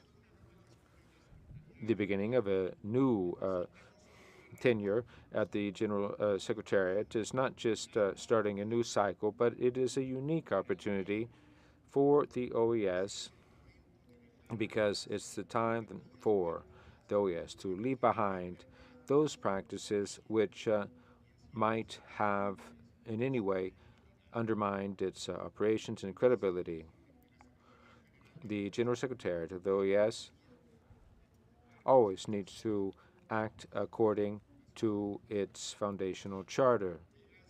Colleagues, Mexico would invite you all to work through this space of multilateralism based on 4 principles which have been set forth by President Claudia Sheinbaum, and which are slowly becoming a reference point internationally, because they are rooted in international law. First and foremost, cohabitation. First, shared responsibility. 2, mutual trust. 3, reciprocal collaboration. 4, the utmost respect for the sovereignty of peoples. We trust that the new leadership of the OAS will strengthen its institutions, will ensure its impartiality, and will make this organization a forum, authentic forum for hemispheric cooperation. It all comes down to us, the colleagues, to make sure that the OAS forges a better future for the peoples of the region. Thank you. Muchas gracias, Secretario. Thank you, Secretary. Give the floor to the distinguished representative of Trinidad and Tobago, Minister. Thank you, Mr. President. I recognize my fellow colleague ministers of foreign affairs and other heads of delegation present, Your Excellency Luis Almagro, Secretary General, and Your Excellency Nestor Mendez, Assistant Secretary General. Thank you both for your service, which is ongoing. I also recognize representatives of permanent observer countries. Good afternoon, all. Mr. President, I congratulate you and the Republic of Chile, and it is an honor for me to personally participate in this particular special session of the General Assembly of the OAS. All of CARICOM is proud today with the election by acclamation of Secretary General-elect Albert Ramdin. Trinidad and Tobago has consistently expressed and reiterated its support for Minister Ramdin, the CARICOM endorsed candidate for the position of Secretary General. Now, what can I say about Albert Ramdin that hasn't already been said? Having grown up in a humble rural community in Suriname, and then having walked in the corridors of influence for many, many years, don't be fooled by his youthful appearance. Minister Ramdin identifies with the full range of issues confronting this hemisphere. Trinidad and Tobago has absolutely no doubt that our newly minted Secretary General is best suited to navigate the OAS through the current challenging times of chronic financial and administrative difficulties, which have recently been amplified. As member states, we are all guardians and trustees of this organization. We all spoke with one voice this morning, and the strength of this solidarity can help to steer us to solid and safe ground in the future. We see no risk of polarization or bias with Albert Ramdin as Secretary General. He represents and reflects all of us. Through his experience, qualifications, extensive background in diplomacy and international relations, and his in-depth understanding of this organization and the wider hemisphere, having served as permanent representative of Suriname to the OAS, and then as Assistant Secretary General of the OAS, Trinidad and Tobago is confident that Minister Ramdin is poised and ready for the mammoth task at hand. We are confident that his leadership will revitalize this organization and promote deeper collaboration among member states in the advancement of our common agenda. In his presentation to the Permanent Council on the 10th of February this year, Minister Ramdin offered several options to re-energize the OAS. Among them were deeper engagement with other regional blocs, the private sector, and civil society, and a focus on alternative funding streams, which my delegation endorses fully. Let us remember that the challenges we face are not singular to any one of our member states, as we coexist within this shared space. As such, a coordinated response is necessary, which requires leadership that elevates multilateralism, that fosters dialogue, that brokers peace, and that ensures that from the smallest to the largest member state, our voice is clearly heard on the global stage. In closing, I do wish to acknowledge a previous candidate for the position, His Excellency Ruben Ramirez Lescano, who provided inspiration with his views and goals for the organization. And I thank the government and people of the Republic of Paraguay for also offering a worthy candidate. But let us recognize this moment for what it is. We of the OAS have made history today. We have elected the first Secretary General who previously served as an Assistant Secretary General. That is good progress, and that is inspiring. And we have elected, after almost 80 years, the first ever Secretary General of the OAS from CARICOM, and that, Excellencies, is great progress. Congratulations, Albert. Trinidad and Tobago will contribute fully to your success as Secretary General, because we see this as our success within the OAS. Mr. President, I thank you.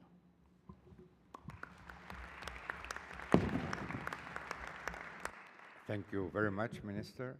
Ahora tengo el honor. It's my honor to give the floor now to the renowned representative of the Oriental Republic of Uruguay, Foreign Minister. Thank you very much.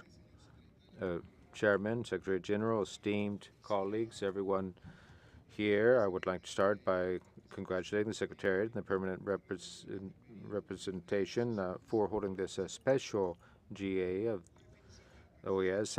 We commend the Foreign Minister of Suriname, Albert Ramdin, for having been elected as the new Secretary of the OAS. The broad support received shows how he receives recognition for his vast experience, and the fact that for the first time the Secretary General comes from the Caribbean. There we had two outstanding candidates, and so I offer special recognition to Ruben Ramirez Lescano from Paraguay, who also had outstanding experience. So, Secretary General-elect, you have the full support of Uruguay at this time of huge challenge that you will face, and we trust that you will show the utmost respect and there will be mutual trust between the countries of the region. We reassert our historic commitment based on the 4 pillars that our colleagues here have already referred to: democracy, human rights, multi-dimensional security, and integral development. For Uruguay, human rights have been essential for democracy, and vice versa. Democracy is a key element for integral development and sustainable development of our societies. We also join the effort put forward by the OAS to offer answers, reasonable and necessary, sensible answers to the various crises the region faces, such as Haiti's circumstance, which warrants political response, urgent response. We are committed to multilateralism and regionalism, and that there be intergovernmental institutions that are on sound footing to foster cooperation and a consensus that lead toward the greater well-being of all of our communities and the responsible, sustainable development and respect for our sovereignty. Of course, I also greet the outgoing Secretary General, Luis Almagro, a fellow countryman, for the work that he has done. I wish for him the best in his future challenges. Secretary General-elect, we share with you the importance of diplomacy, the role it plays, of dialogue, of building a consensus for peaceful solutions to conflicts, and we reiterate that. We offer all of our support so that our hemisphere, our continent, will continue to be an area of peace, which will only be possible with greater security, greater stability, greater sustainability, and social development. Thank you very much. Muchas gracias. Thank you, Foreign Minister of Uruguay. Now it's my pleasure to give the floor to the distinguished representative of Colombia. Vice Minister, please.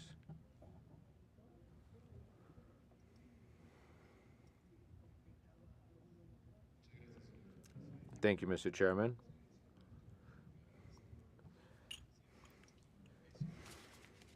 Alberto Van Cleveren, Excellencies, Ministers, Foreign Ministers, Ambassadors, Permanent Representatives here at the OAS, Secretary General and Secretary General-elect, representatives, permanent representatives at the OAS.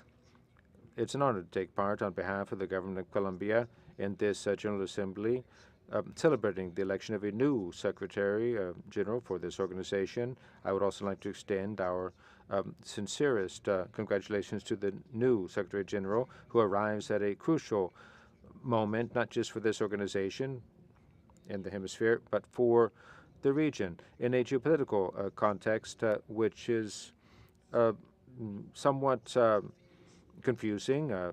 The challenges that we face are not trifle, and our new Secretary General will be in a unique position to address multiple crises that are happening at the same time, and climate change, migration, security, even the most basic democratic values. It's important now to reassert more than ever our commitment to those organizations that we have created to foster peace, cooperation, and a good neighbor policy among our sister republics. So you can count on Colombia, Secretary General-elect, to work together with the OAS and its 4 pillars: democracy, human rights, sustainable development, and multidimensional security.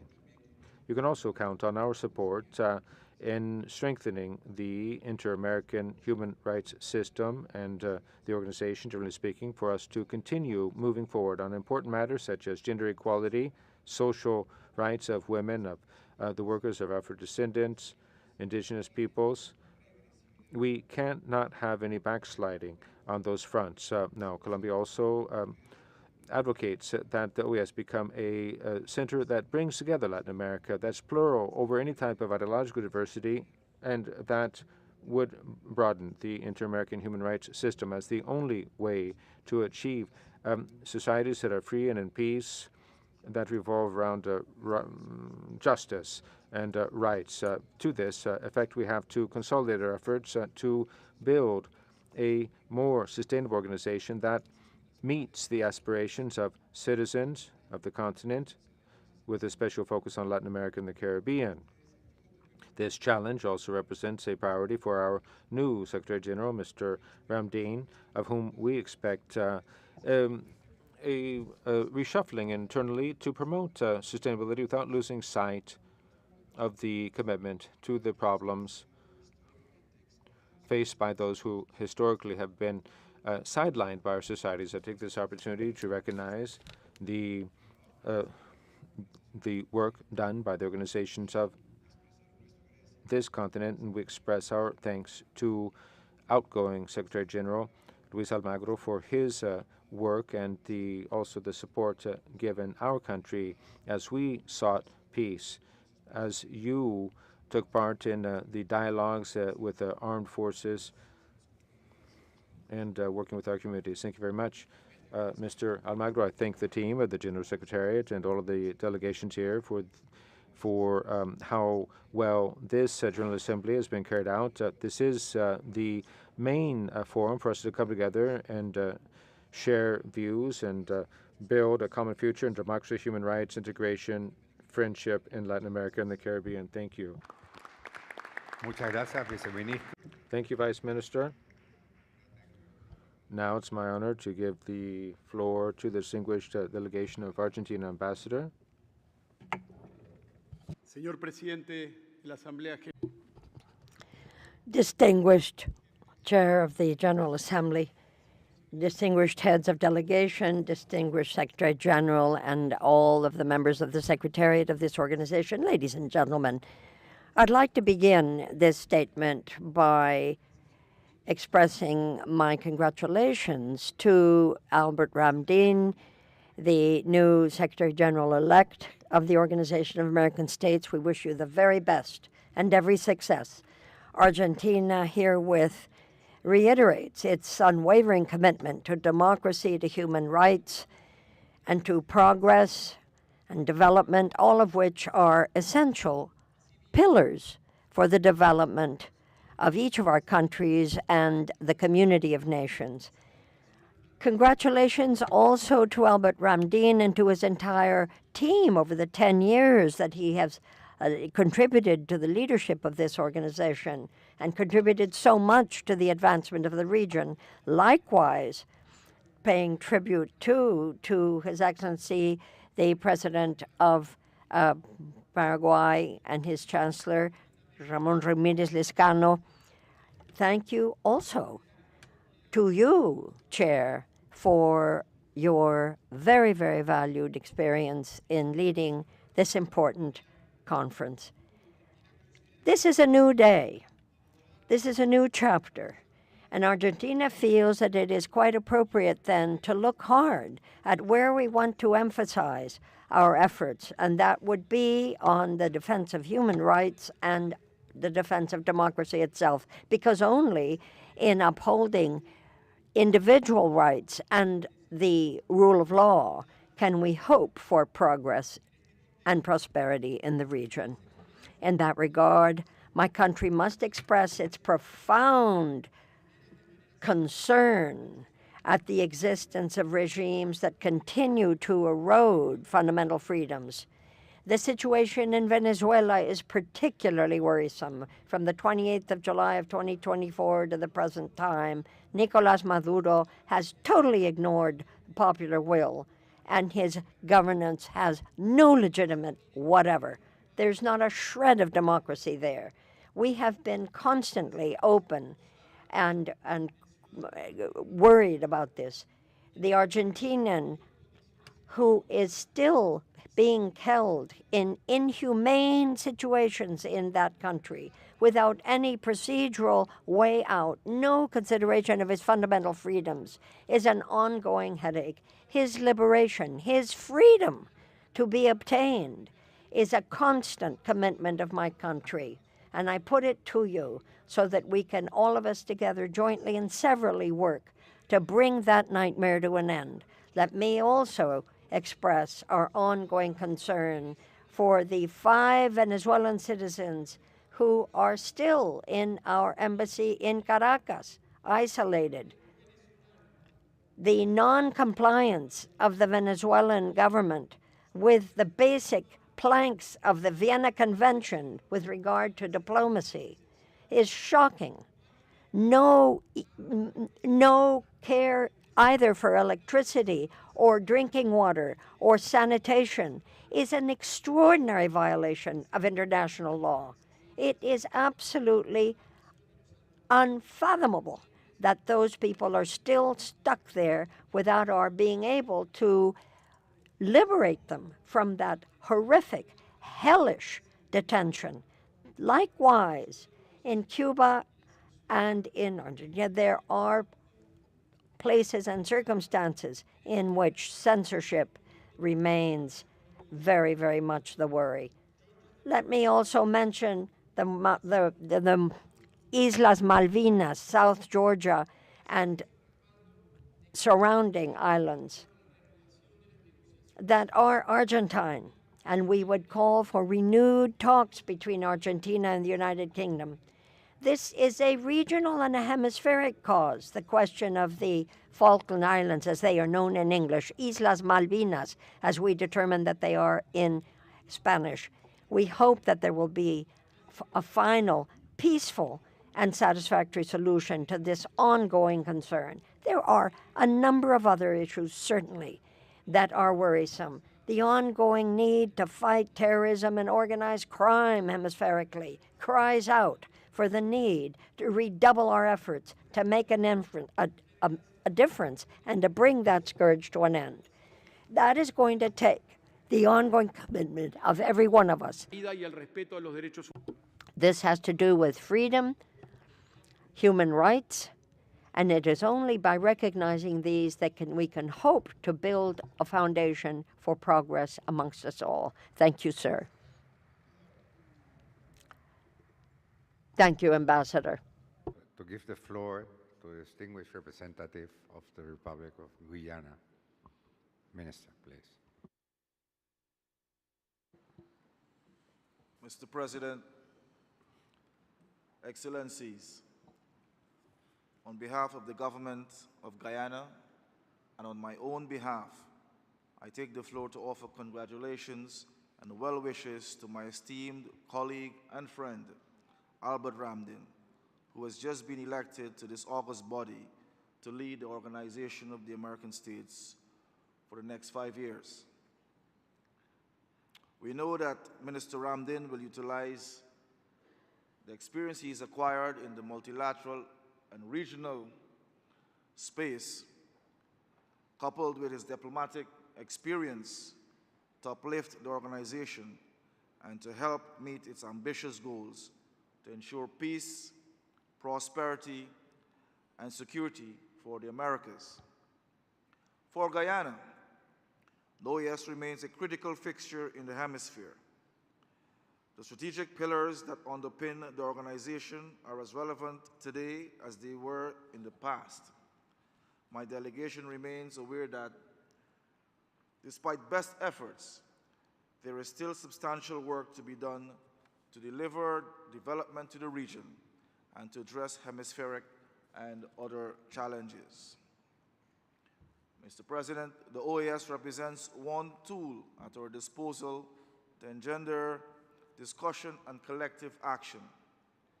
We must remain committed, nimble, agile, and innovative to deliver on the blueprint set out in the Charter. I am aware that the organization faces many challenges, financial and structural, that will require difficult conversations and urgent guidance and attention. I am also aware that you, Secretary General-elect Albert Ramdin, will require the unstinted support of member states if you are to be successful in your tenure. I offer you Guyana's full commitment and support your campaign has outlined your plan and vision for the OAS. We welcome that you, a son of the Caribbean and South America, and former Assistant Secretary General, have ascended to this high office. Lastly, but not least, I express the deep gratitude of the government and the people of Guyana to Secretary General Luis Almagro for his efforts over the last 10 years, and note his instrumental role he played in ensuring democratic transition in Guyana, and for his support throughout the challenges that Guyana has faced and is currently still facing with our neighbor to the west, Venezuela. I thank you, Mr. President.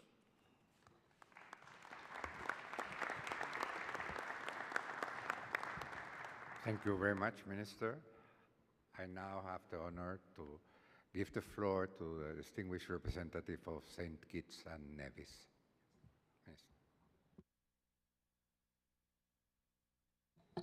Thank you, Mr. President. Distinguished Ministers of Foreign Affairs and heads of delegation, representatives of the permanent and observer states of the OAS, Secretary General Almagro, Assistant Secretary General Mendez, staff of the General Secretariat, ladies and gentlemen. I'm pleased and proud to extend heartfelt congratulations to our own esteemed CARICOM brother, the Honorable Albert Ramdin, on his election as Secretary General of our distinguished organization today. Your ascension to this eminent position, Minister Ramdin, it comes at a pivotal crossroad in the history of our hemisphere, demanding bold leadership, unwavering determination, and a very clear vision to navigate the converging crises that challenge our own collective prosperity and stability. The responsibility entrusted to you is both immense and consequential. As you assume the helm of this important hemispheric body, your leadership must be driven by a very strong mandate, a mandate to reinvigorate its mission, strengthen its impact, and ensure that the OAS remains a beacon of hope, a beacon of prosperity and unity for all member states. For decades, the OAS has been a steadfast guardian of democracy, guardian of human rights, multidimensional security, and integral development throughout the Americas. But with shifting political realities, the organization must evolve to maintain in its relevance and capacity to drive transformative progress by becoming more agile and adaptable, leveraging its political influence to tackle emerging challenges while promoting inclusive and meaningful engagement. Mr. Chair, the challenges before us, they are complex and multifaceted, from climate change and security threats to social inequality and economic instability. Addressing these issues demands collective solutions and greater cooperation among member states. We therefore look to our new leadership to drive a results-oriented agenda, one that delivers tangible solutions and fosters lasting change. St. Kitts and Nevis stands committed to working towards advancing a more integrated and prosperous hemisphere. As we strive to become a sustainable island state, Our priorities must remain clear: advocating for climate justice, empowering our young people, strengthening educational opportunities, and enhancing regional security while championing democratic governance and upholding human rights. It is undeniable that small island developing states continue to shoulder a disproportionate burden of climate change, and the urgency for action has never been starker. We call upon the OAS to play a more prominent leadership role in advocating tangible support for adaptation and resilience building. Efforts we are recognizing that this crisis demands joint and concerted action to mitigate the devastating effects and safeguard the future of generations to come. Empowering youth must be also central to our regional agenda. We must inspire and we must equip the next generation with the tools for innovation, enterprise, and leadership to meet the demands of the 21st century. Education, as a transformative force for progress, requires greater collaboration within the OAS in order to advance policies that enhance access, equity, and mobility. Security remains fundamental to sustainable development and democratic stability. Persistent threats from transnational organized crime, from violence, illicit trafficking of firearms, and irregular migration demand that the OAS strengthen its own role as a defender of peace and democracy. Equally critical is the protection of human rights for all people amid rising political oppression, corruption, and systematic inequalities. The organization must serve as a unifying force, upholding democratic principles and safeguarding fundamental freedoms across the entire Americas. At the heart of our regional security concerns is the imperative to finally right the historic wrongs levied on our sister nation, Haiti. Haiti continues to endure overwhelming political upheaval, economic desperation, and a worsening security crisis that has caused unspeakable suffering. Rhetoric, it must be replaced urgently by decisive, coordinated, and substantive action.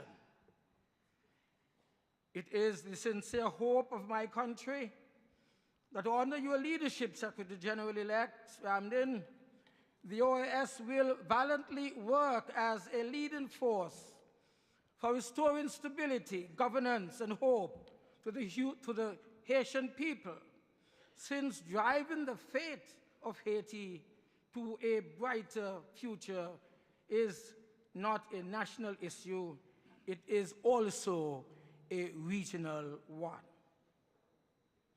It is incumbent on all of us in this hemisphere to work together to ensure that our sister nation emerges stronger and much more secure, well on the path towards sustainable advancement. St. Kitts and Nevis acknowledges the financial constraints that hinder the organization's ability to fully execute its own mandate. Business as usual cannot be an option here. Strategic, conclusive, and responsible action is quite necessary in order to steer the organization toward a future that preserves its integrity and secures its own role as a vital force and catalyst for progress on the global stage. Addressing these fiscal challenges is fundamental to ensuring the OAS can act decisively on critical matters. My delegation therefore urges the prioritization of forging strategic partnerships and mobilizing resources to strengthen the organization's operational capacity and expand its own reach and impact. My delegation appeals to all member states to rise high above the narrow national interests that undermine the shared prosperity of our proud region. The challenges facing our hemisphere demand unity, cooperation, and a steadfast devotion to the common good. In our increasingly interconnected and interdependent world, multilateralism is not just relevant, it is also indispensable as the bedrock of international stability and our own progress as a region. The OAS must be at the forefront of crafting a just, stable, and prosperous future for the Americas. St. Kitts and Nevis closes by reiterating its commitment to working with the newly elected Secretary General to strengthen the OAS, making it, of course, more resilient, more cohesive, and action-driven. We are persuaded that under the bold leadership you represent, Secretary General-elect, this organization will restore confidence in its mission. And of course, it will reaffirm its own role in advancing peace, prosperity, and sustainable development across the entire hemisphere. Your success will be the hemisphere's success. This can only be achieved through collective action that converts the OAS's mission and vision into fruition. Let us therefore move forward together, united, of course, in our own shared determination to build a just, to build a secure, to build a thriving future for the great people of this, our Americas. Thank you, Mr. President. Thank you.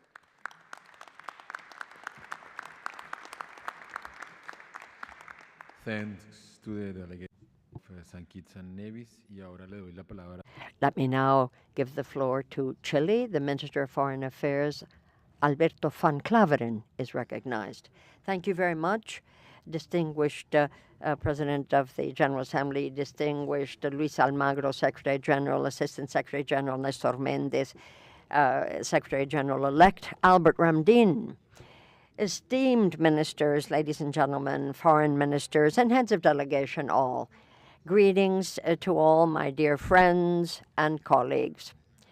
Let me begin by expressing on behalf of my country, Chile, my thanks to you for having allowed me the honor of chairing this important General Assembly. This is a historic day for the OAS. I dare say a milestone, not simply for the OAS, but indeed jointly and severally for each of the countries of this hemisphere, because for the first time, the Secretary General is going to be led by the Chancellor of Suriname, Albert Ramdin. But that's not all. The Americas must ensure that this meeting is a starting point towards an OAS that is more visible and more present to everybody. And I mean from Atlanta, from Canada, from the Antarctic to the farthest south. We are very pleased to recognize that each one of us have a responsibility in the leadership of this organization, not least in these times that are quite troubled and that are a real challenge to the basis on which 80 years ago the United Nations system, and by the way, so too the American system, the Indo-American system, were founded. We are now in a modern multilateralism. We need to ensure that cooperation and a joint and several approach and a sustainment of our citizens is maintained. To that, we have other challenges, organizationally and financially. We know that this organization has great challenges before it, and we had better figure out how to make sure that this organization becomes more effective and more useful to each of us. In times of such budget constraints, we need to underscore the importance of dialogue, the exchange of best practices, and a recognition of common challenges above and beyond mandates that, of course, also need to be funded. Chile has done everything it could to strengthen the role of the Permanent Council as a place, a privileged place of exchange of best practices per the Charter of American States. We hope that this horizontal manner, which is respectful of each of our countries and traditions, can only undergird and strengthen our democracies. No one of us can say, well, we've got it made and we have a perfect democracy. It's not true. We must jointly face the challenges of democracy with more democracy, as our president has said many times. It would be unjust also to lay on the shoulders of any one individual the weight of meeting that challenge. Not at all. We, each of us, have a role to play and must lift the part of the weight that is ours to lift. That said, we have very high expectations with regard to the leadership of the new Secretary General-elect. Now, we have heard each one of the statements with great attention, you may be sure. Each one has had important points to make, and I think we have basic and important elements in common. We must hear each other. We must learn from one another. We are diverse in terms of our size, our language, our history, our resources, you name it. But that diversity also spells richness, wealth, and increased benefits to the hemisphere as a whole. Today is the day when we need to focus on the points of complementarity, not our differences, but what we share in common, and how that can be good for each one of our citizens. Let me end by saying thank you, Luis Almagro, and thank you, Nestor Mendez, Secretary General and Assistant Secretary General, for your great work among us. And we will at another time in another place say more on that. Let us also recognize the commitment that has been shown to the OAS by our friend Rubén Ramírez Lezcano, the Minister for Paraguay, who was kind to offer his candidacy and also to bow out and generate the consensus that we celebrate today. Thank you all.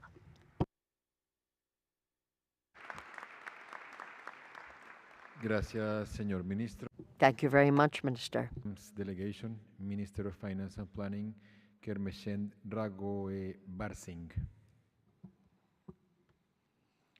President of the 56th Special Session, Your Excellency Alberto van Claveren, Minister of Foreign Affairs of the Republic of Chile, Mr. President of the Permanent Council and of the Preparatory Commission of this special session of the General Assembly, Ambassador Hector Enrique Arce, Permanent Representative of the Plurinational State of Bolivia, Ministers and other heads of delegation of the member states of the OAS, Secretary General Mr. Luis Almagro, Deputy Secretary General Ambassador Nestor Mendez, Secretary General of the Caribbean Community Dr. Carla Barnett, distinguished permanent representatives to the OAS, permanent observers, representatives of international and regional organizations, distinguished delegates, civil society representatives, specially invited guests, media representatives, ladies and gentlemen. Today, March 10, 2025, marks a special and historic moment for the Organization of the American States, as we have collectively given our support to the candidature of an eminently qualified person for the post of Secretary General of the Organization of the American States for the next 5 years, His Excellency Albert Ramdin, Minister of Foreign Affairs, International Business, and International Cooperation of the Republic of Suriname. We extend our deep gratitude to Secretary General Luis Almagro for the decade of his unwavering leadership in guiding the OAS and serving the hemisphere. Today comes into reality the first time the Caribbean Community member states, after more than 45 years of membership, occupy the highest position in this hemispheric body.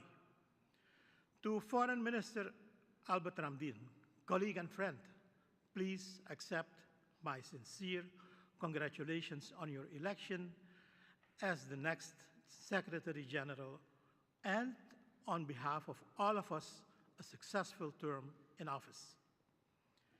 His nomination by President Chandrika Prasad Santokhi and subsequent unanimous endorsement by the leaders of the Caribbean community underscores the confidence and trust placed in his leadership.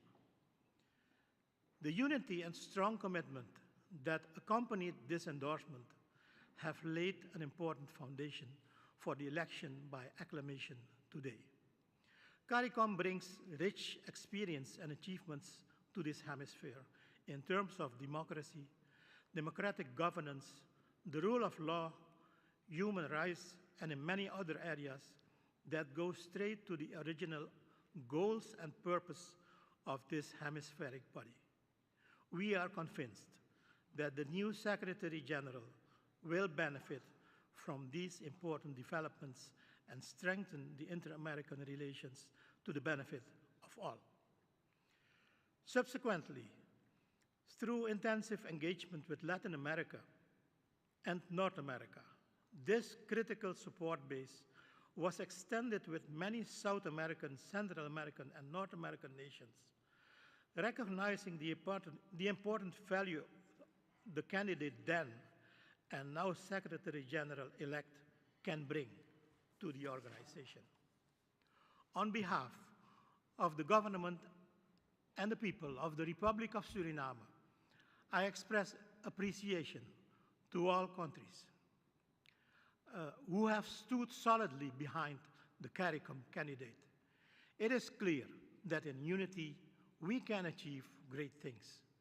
Mr. President, ladies and gentlemen, this special moment represents not only a milestone in the history of our esteemed organization, but it also reflects a reaffirmation of our shared commitment to democracy, human rights, security, and development across the Americas. Today's decision adds a new and important element of unity and embracement to the diverse political landscape in our Western Hemisphere. Let us continue to build on this. Suriname reaffirms its commitment to the value of this organization and the values upon which it has been founded. History has often taught us that one man can make a difference. Dear Albert, be that man. The confidence entrusted to Foreign Minister Ramdin by the member states of this organization reflects a deep recognition of his vision, leadership, and dedication to and experience with the principles and values that aim to unite our region. We are confident that under his stewardship, the OAS will continue to strengthen its role in fostering dialogue, cooperation, and collective action for the benefit of all our nations in the Western Hemisphere. In closing, Mr. President, distinguished ministers, it would be remiss of me not to acknowledge all the distinguished speakers before me for the expressed congratulations and commendations addressed to the Secretary General-elect. As we embark on this new chapter, let us reaffirm our dedication to multilateralism and unity, working together to uphold the values and objectives of the OAS. And in closing, I would like to invite all of you immediately after this meeting for a reception. I thank you all.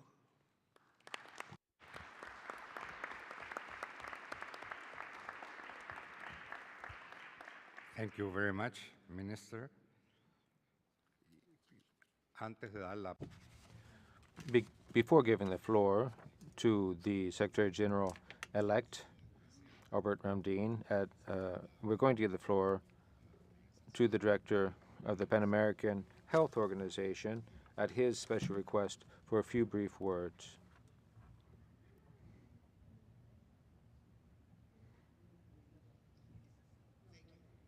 President, honorable ministers, ambassadors, and distinguished delegates, Mr. Secretary General Luis Almagro, honorable permanent observers and special guests. On behalf of the Pan American Health Organization, PAHO, I extend my heartfelt congratulations to Minister Albert Ramdeen on his election as Secretary General. We wish him every success in this role and reaffirm our commitment to work closely with the OAS under his leadership. PAHO recognizes Minister Ramdeen's achievements in advancing health as Assistant Secretary General of the OAS, including coordinating interagency responses for Haiti in the wake of the 2010 earthquake, as well as his elevation of non-communicable diseases on the OAS agenda in 2014, setting a solid foundation for regional action. I would also acknowledge Minister Ramdeen's commitment to strengthen OAS hemispheric cooperation, as well as investing in resilient societies and economies. If you allow me to switch into Spanish. An organization specialized in health in the inter-American system, the orientation of PAHO is fully committed to continuing to support the Secretariat of the OAS, and all the other inter-American partners to the health and well-being of the peoples of the region. Health is not just a condition for one's well-being, but it is a pillar of comprehensive development, human security, and prosperity. A healthy population strengthens productivity, economic resilience, and that's essential for stability.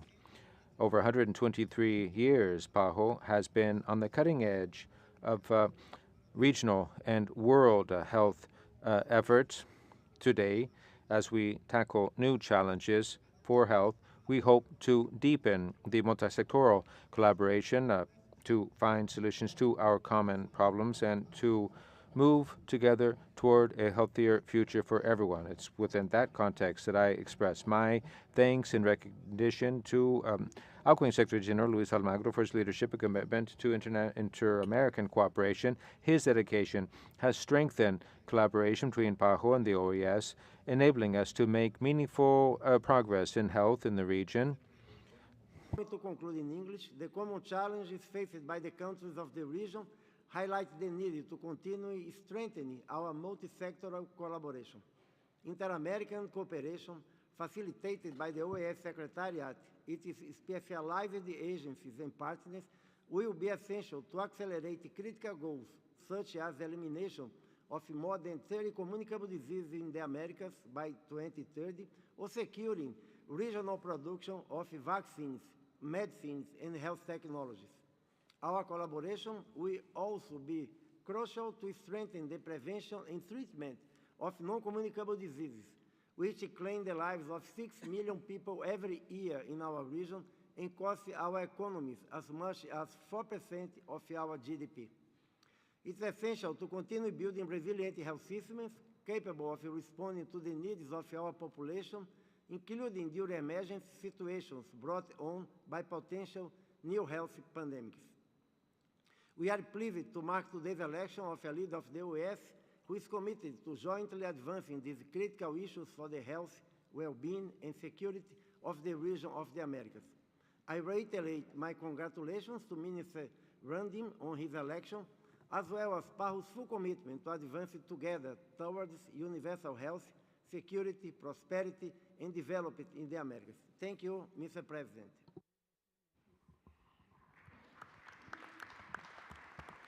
Muchas gracias. Thank you.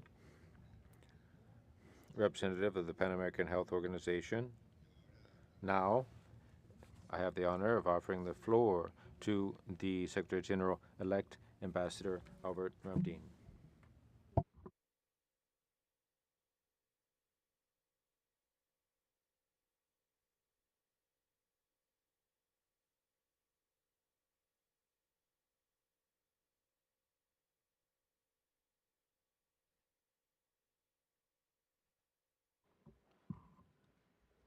Good afternoon. I believe the offer of my colleague from Suriname to go for cocktail, I think we all feel like that. So I'll try to keep it as brief as possible. Let me begin by recognizing Mr. President of the 56th Special General Assembly, Your Excellency Alberto van Klaveren, Minister of Foreign Affairs of the Republic of Chile. I can say goedemiddag en dank voor de uitstekende leiderschap. I'll come back to that, don't worry. Mr. President of the Permanent Council and the Preparatory Commission of this special session of the General Assembly, Ambassador Hector Enrique Arce, Permanent Representative of the Plurinational State of Bolivia, Ministers and other heads of delegations of the member states of the OAS, Secretary General Mr. Luis Almagro, Deputy Secretary General Ambassador Nestor Mendes, distinguished permanent representatives to the OAS, permanent observers, representatives of the Inter-American system, especially the director of the Pan American Health Organization, Dr. Jarbas Barbosa, representatives of international and regional organizations, with special mention of Secretary General Dr. Carla Barnett of the Caribbean Community, and the special representative of the United Nations Secretary General, Ms. Elizabeth Spichar. I believe two remarkable women not unknown to this organization. Distinguished delegates, representatives from the civil society, specially invited guests, media representatives, esteemed staff members of this organization. Ladies and gentlemen, I just wished our chairman of this meeting, the distinguished Minister of Foreign Affairs from Chile, a good afternoon and appreciation for his leadership in Dutch, being the official national language of the Republic of Suriname. And why did I do that? It's simply because this small exchange of greetings in Dutch signifies the diversity that exists within our hemisphere. Our hemisphere is comprised of states characterized by people with different languages, different cultures, customs, art, religion, ethnicities, countries with different histories, some with shared history, some with varying governance systems and legal frameworks, large, medium to tiny economies, and a multitude of other different challenges. Señoras y señores, sin embargo, Ladies and gentlemen, however, the fundamental principles of the Organization of American States are our unifying, driving force. Despite our differences, ultimately, they create a better place for our people in unity, a better continent.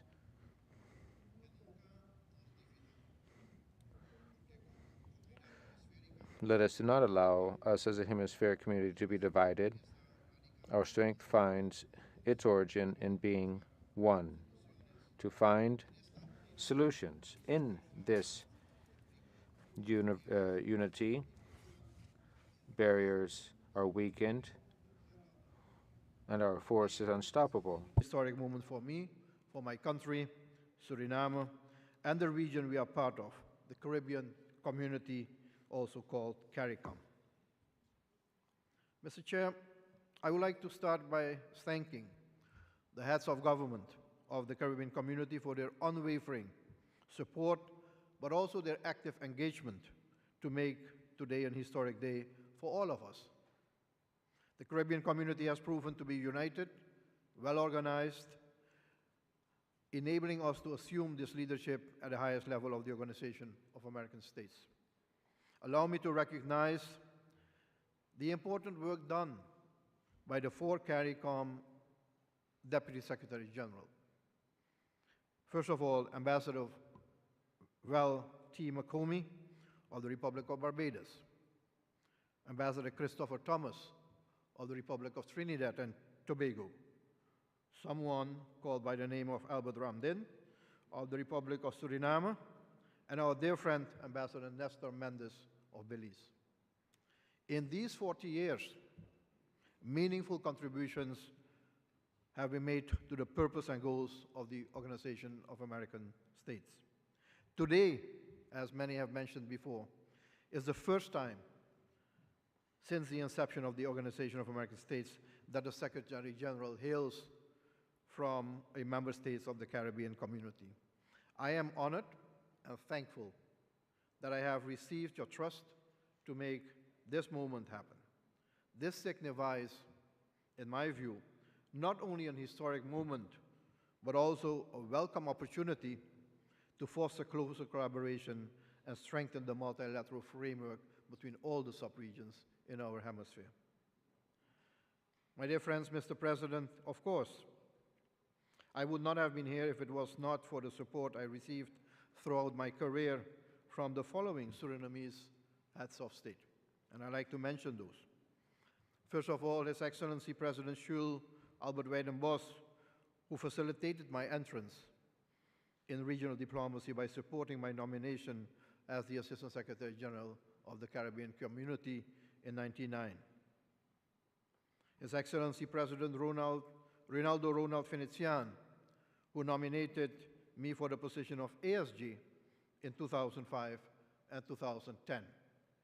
And most recently, His Excellency President Chandrika Prasad Santokhi, who initiated and supported the process enabling me to stand here today.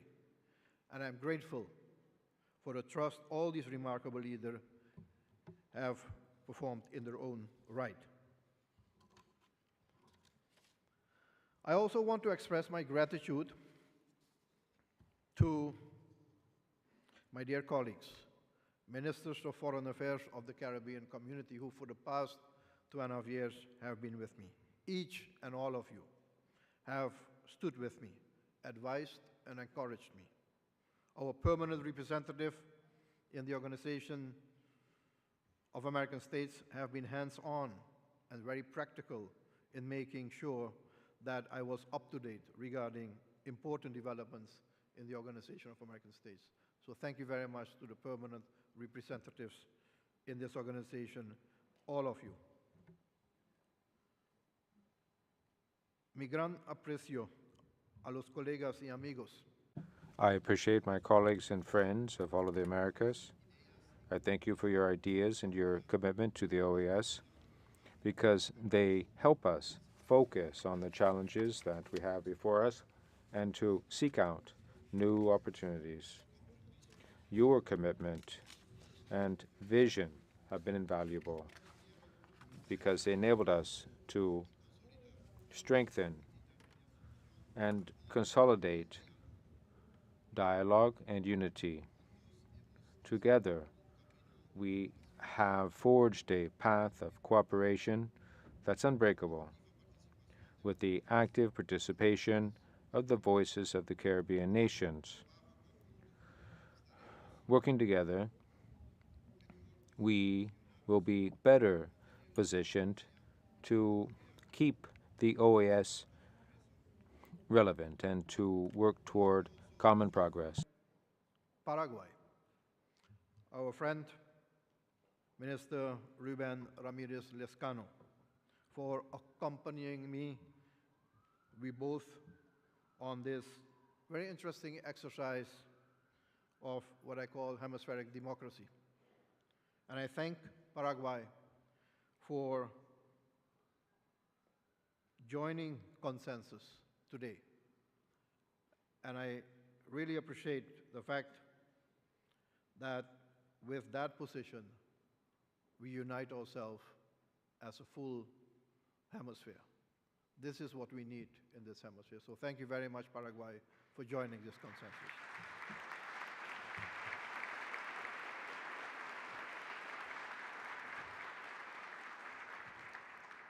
Now, last but certainly not least, I thank my family, not only my immediate family, Charmaine, and our two daughters, Amy Karina and Anusitas, for their invaluable support, their inspiration, and yes, also, as all diplomats know, patience, because we are often not there when we have to be. So thank you very much for that. I include in my thanks to my siblings who through their care and understanding and constant interest in my well-being formed me. My ultimate and endless gratitude, respect, and appreciation goes to my parents, who instilled within me the critical but inspiring and beautiful values and norms of honesty, of respect, sense of community and solidarity, hard work, and so much more to become a responsible and active citizen in service of the needs of people and my country and beyond. These important contributions from esteemed colleagues, friends, and family, without any doubt, will guide me as I embark on this new journey of service with humility and honor.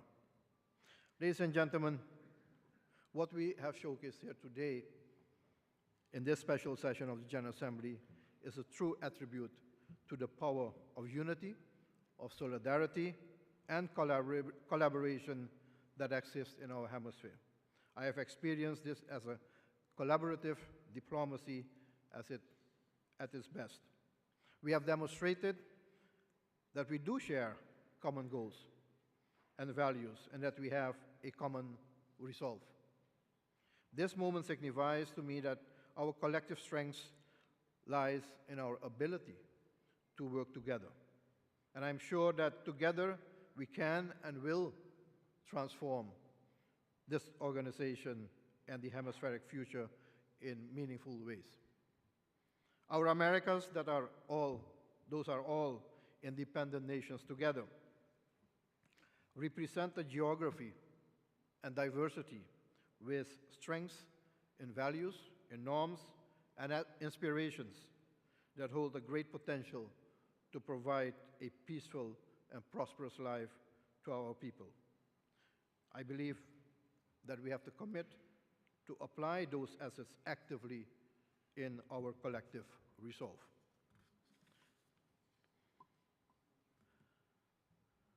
Mr. President, distinguished ladies and gentlemen, we realize that we exist in challenging times, a constantly and rapidly changing world, and as we face the challenges of the present and look towards the future, I believe it is imperative that we listen to each other, understand our different perspectives, if possible, accept those, while looking for and finding common ground. This is what a Secretary General hopes for, and as you all have expressed support to me, I hope that you're on the same path with me as well to find that common ground, to take things further, not backwards, not divisive, but united. That common ground we find in our aspirations of integral development, multidimensional security in our communities, governance based on rule of law and democratic principles, respect for human rights. These exist in unison. They are not separate from each other. Without one, the other cannot be fully attained. Multilateralism is, in my view and experience, the most important tool to achieve the necessary intergovernmental collaboration to meet the collective needs of our people and serve the needs and interests of our member states.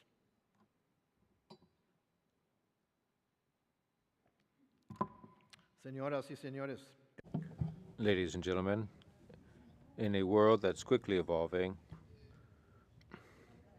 the foundation of a strong democracy continue to be the cornerstone of freedom, justice, and human dignity. Democracy is a commitment to principles of equality, active inclusion, and participation, the rule of law, and state institutions that are effective and resilient.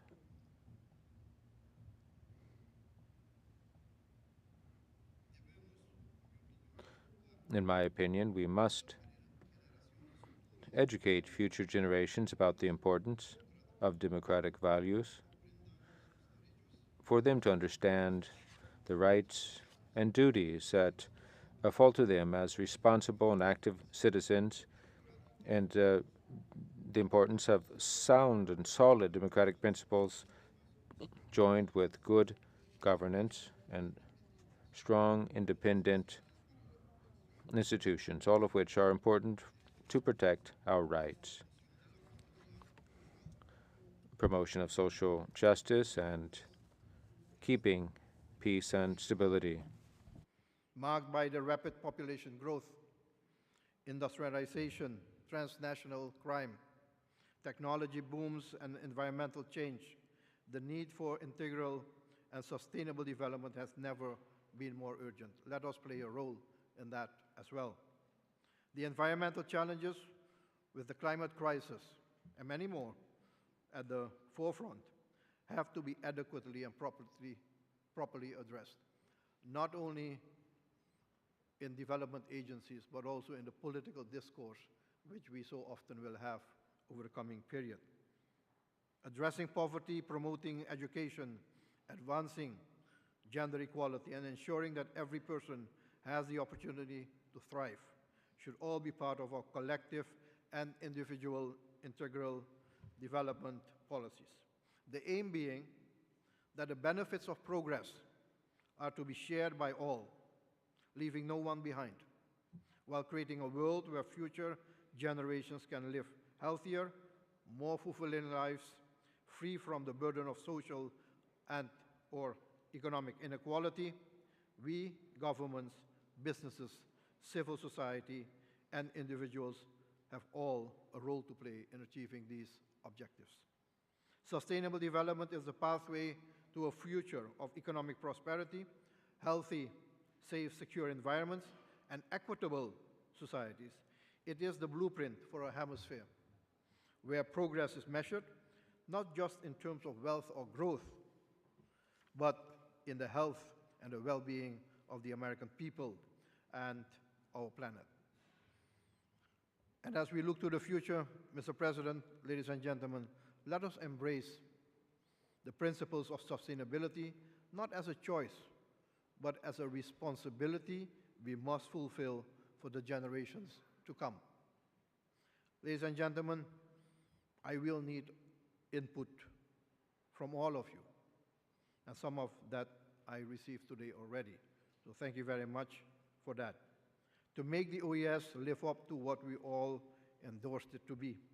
First of all, a strong, well-organized, effective, recognized, and respected institution that is an honest broker in times of conflict. Secondly, a facilitator of development and growth through proactive actions and collaboration of all stakeholders. And ultimately, a contributor to the well-being and welfare and safety and security for all citizens and future generations in the Americas. I know as no other that it requires tough leadership, because it's not going to be easy, and diplomatic skills to foster dialogue and resolve disputes between the various social and political stakeholders with differing interests in an environment with as many dichotomies as we have in our hemisphere. A hemisphere where we depend on each other because no country alone, and I repeat, no country alone can solve all the problems effectively within its own borders. We must stand in solidarity with each other and mobilize all capabilities of the Secretariat, the Inter-American System, and other relevant sub-regional organizations, the private sector of the Americas, and build efficient partnerships as we execute this new agenda for the future. I want to thank Secretary General Luis Almagro for his insights, his vision, and contribution, and I look forward to working with him during the transition. I also thank Secretary General Nestor Mendes for his dedicated work, as well as the hardworking, experienced staff of this organization for their contribution, and I look forward to working with them to achieve the goals. I salute Member States representatives for their invaluable insights and commitment in name of their respective countries to develop and approve policies and support initiatives to realize our dream for the Americas. I count on a strong, active, and trusted relationship as we identify and execute the way forward. To the permanent observers and our partners in the Inter-American System, the Inter-American Development Bank, the Pan-American Health Organization, IICA, and other institutional frameworks of the Inter-American System, I say, let's join hands and mobilize our capabilities to align agendas and serve the needs of the people of the Americas. This is something certainly going to the Summit of the Americas in the Dominican Republic will be one of the issues to be brought forward, to have a more effective institutional architecture within the Americas. We have many institutions, but we can improve collaboration between the institutions and create one agenda going forward, and everybody plays their role in that. And as I stand here today, my commitment is absolutely to serve all member states of this organization. I'd like to reiterate that our collective strength lies in our ability to work together. Distinguished colleagues, as I said, one cannot do this alone. Some of you said that already. Unity requires collaboration, more specifically, dialogue, consultation, and collective resolve around the table in this room, even when we have different viewpoints. I believe that every crisis brings an opportunity which we must capitalize on. I am absolutely invigorated by the support received from many all over the world and look forward to a very productive and effective time together. Les hago, señoras y Ladies and gentlemen, let me offer a call to you to see this moment as a new beginning, an opportunity to show the world and ourselves in this hemisphere that we are in this hemisphere peaceful, and that we can and are determined to transform ourselves into a prosperous, peaceful era which will uphold our peoples and will be ready also to gird up the importance and the relevance of this organization, which will help everyone. It's a bright one. Despite the many challenges which we face, I realize that it will not be an easy road ahead, and I know that much needs to be done. I, at the same time, encouraged and therefore embrace our collective resolve and political will to deliver on the goals set by all of us. There's a lot of work ahead of us, so therefore, let's get to work. I thank you very much.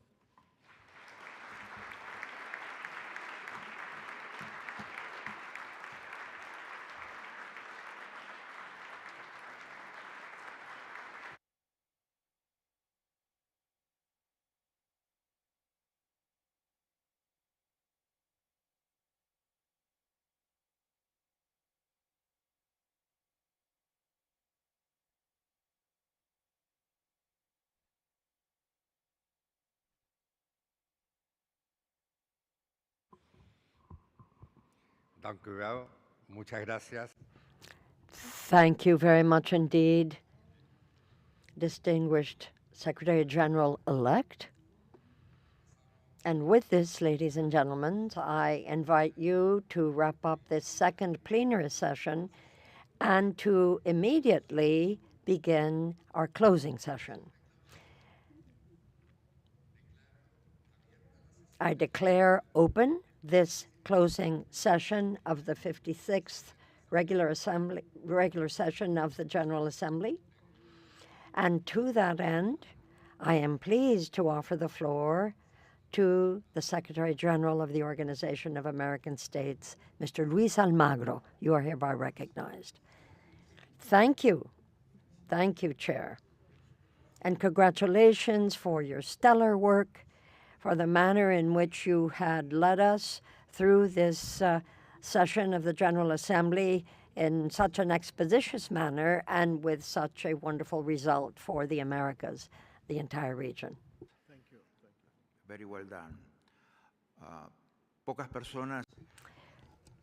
Few persons would have been able to step into this position better prepared and more well-girded to do the job. I can say that first as Chancellor of the General Assembly, then as advisor, then as Assistant Secretary General, Albert knows this region in and out. And he knows its potential. He knows about the resources that the OAS has to offer. And congratulations to CARICOM for having put up such a valiant leader in this campaign. This shows how vibrant and how critical CARICOM is in this House. Your strength is certainly very, very much in evidence with the election of the new Secretary General. Now, the role of a Secretary General is spelled out very clearly, and Albert Ramdeen knows this by heart, whether it's the American Charter or the basic literature establishing this organization. No one knows this better than you, and no one better than you to implement these important roles. And what we have done from the position of the General Secretariat to try to attend always in a positive way to gird up our countries for peace and for progress. Nobody better than you to carry out that important role. This then, too, is also a moment in which we can offer the rest of the weeks that I have before at the head of this organization, and I can simply say to the Secretary General-elect that I stand ready to assist any way possible. But the knowledge he already has about what this organization stands for is unmatched. We know that we are leaving the position of the Secretary General in hands that could not possibly be better. And to all those of you who have spoken about today, today is a day to celebrate the election of Albert Ramdeen. I do appreciate the kind words that have been offered with regard to myself. Your warmth, your support, and your great wisdom can certainly sustain these next 2 months ahead of me, and I will take them with me. Now, I think, Albert, everything has possibly been said about all of your virtues. Politician, you did a great campaign, but I think they didn't mention one thing. You are handsome, too. Congratulations, Albert.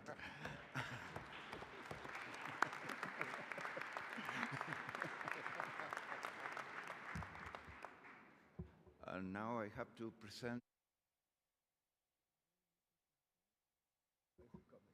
chair of to the President of the General Assembly.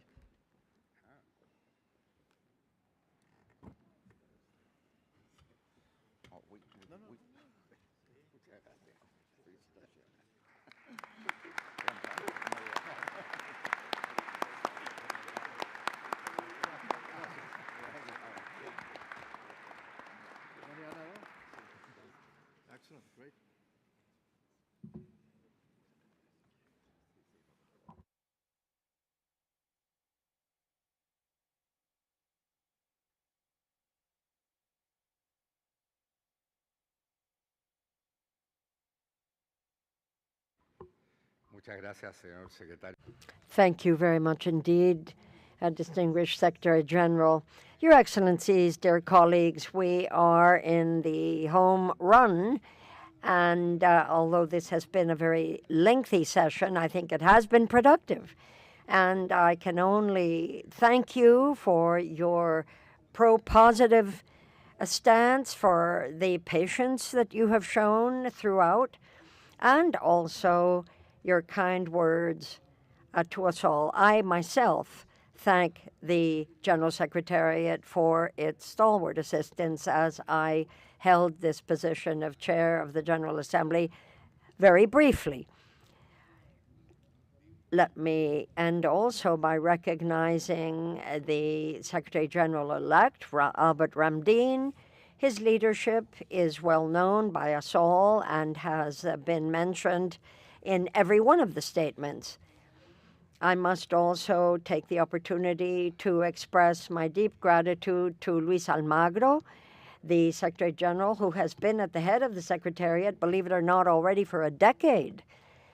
And his presence here and his history among us, I think, is also a testament to the best that the organization has to offer. It's an honor. I turn also to the Assistant Secretary General for his stellar work throughout, and indeed to the representatives of the member states who have honored us by their presence and have yielded so much to how much this has been not only worthwhile, but an important moment in our history. Thanks for your leadership as well. And ladies and gentlemen, that's it. It's with these words that I would close this special session of the General Assembly, this 56th of note, of the Organization of American States. Thank you very much again. Merci, dank u wel, danke, muito obrigado, and any other way that we can say thank you. The meeting stands adjourned.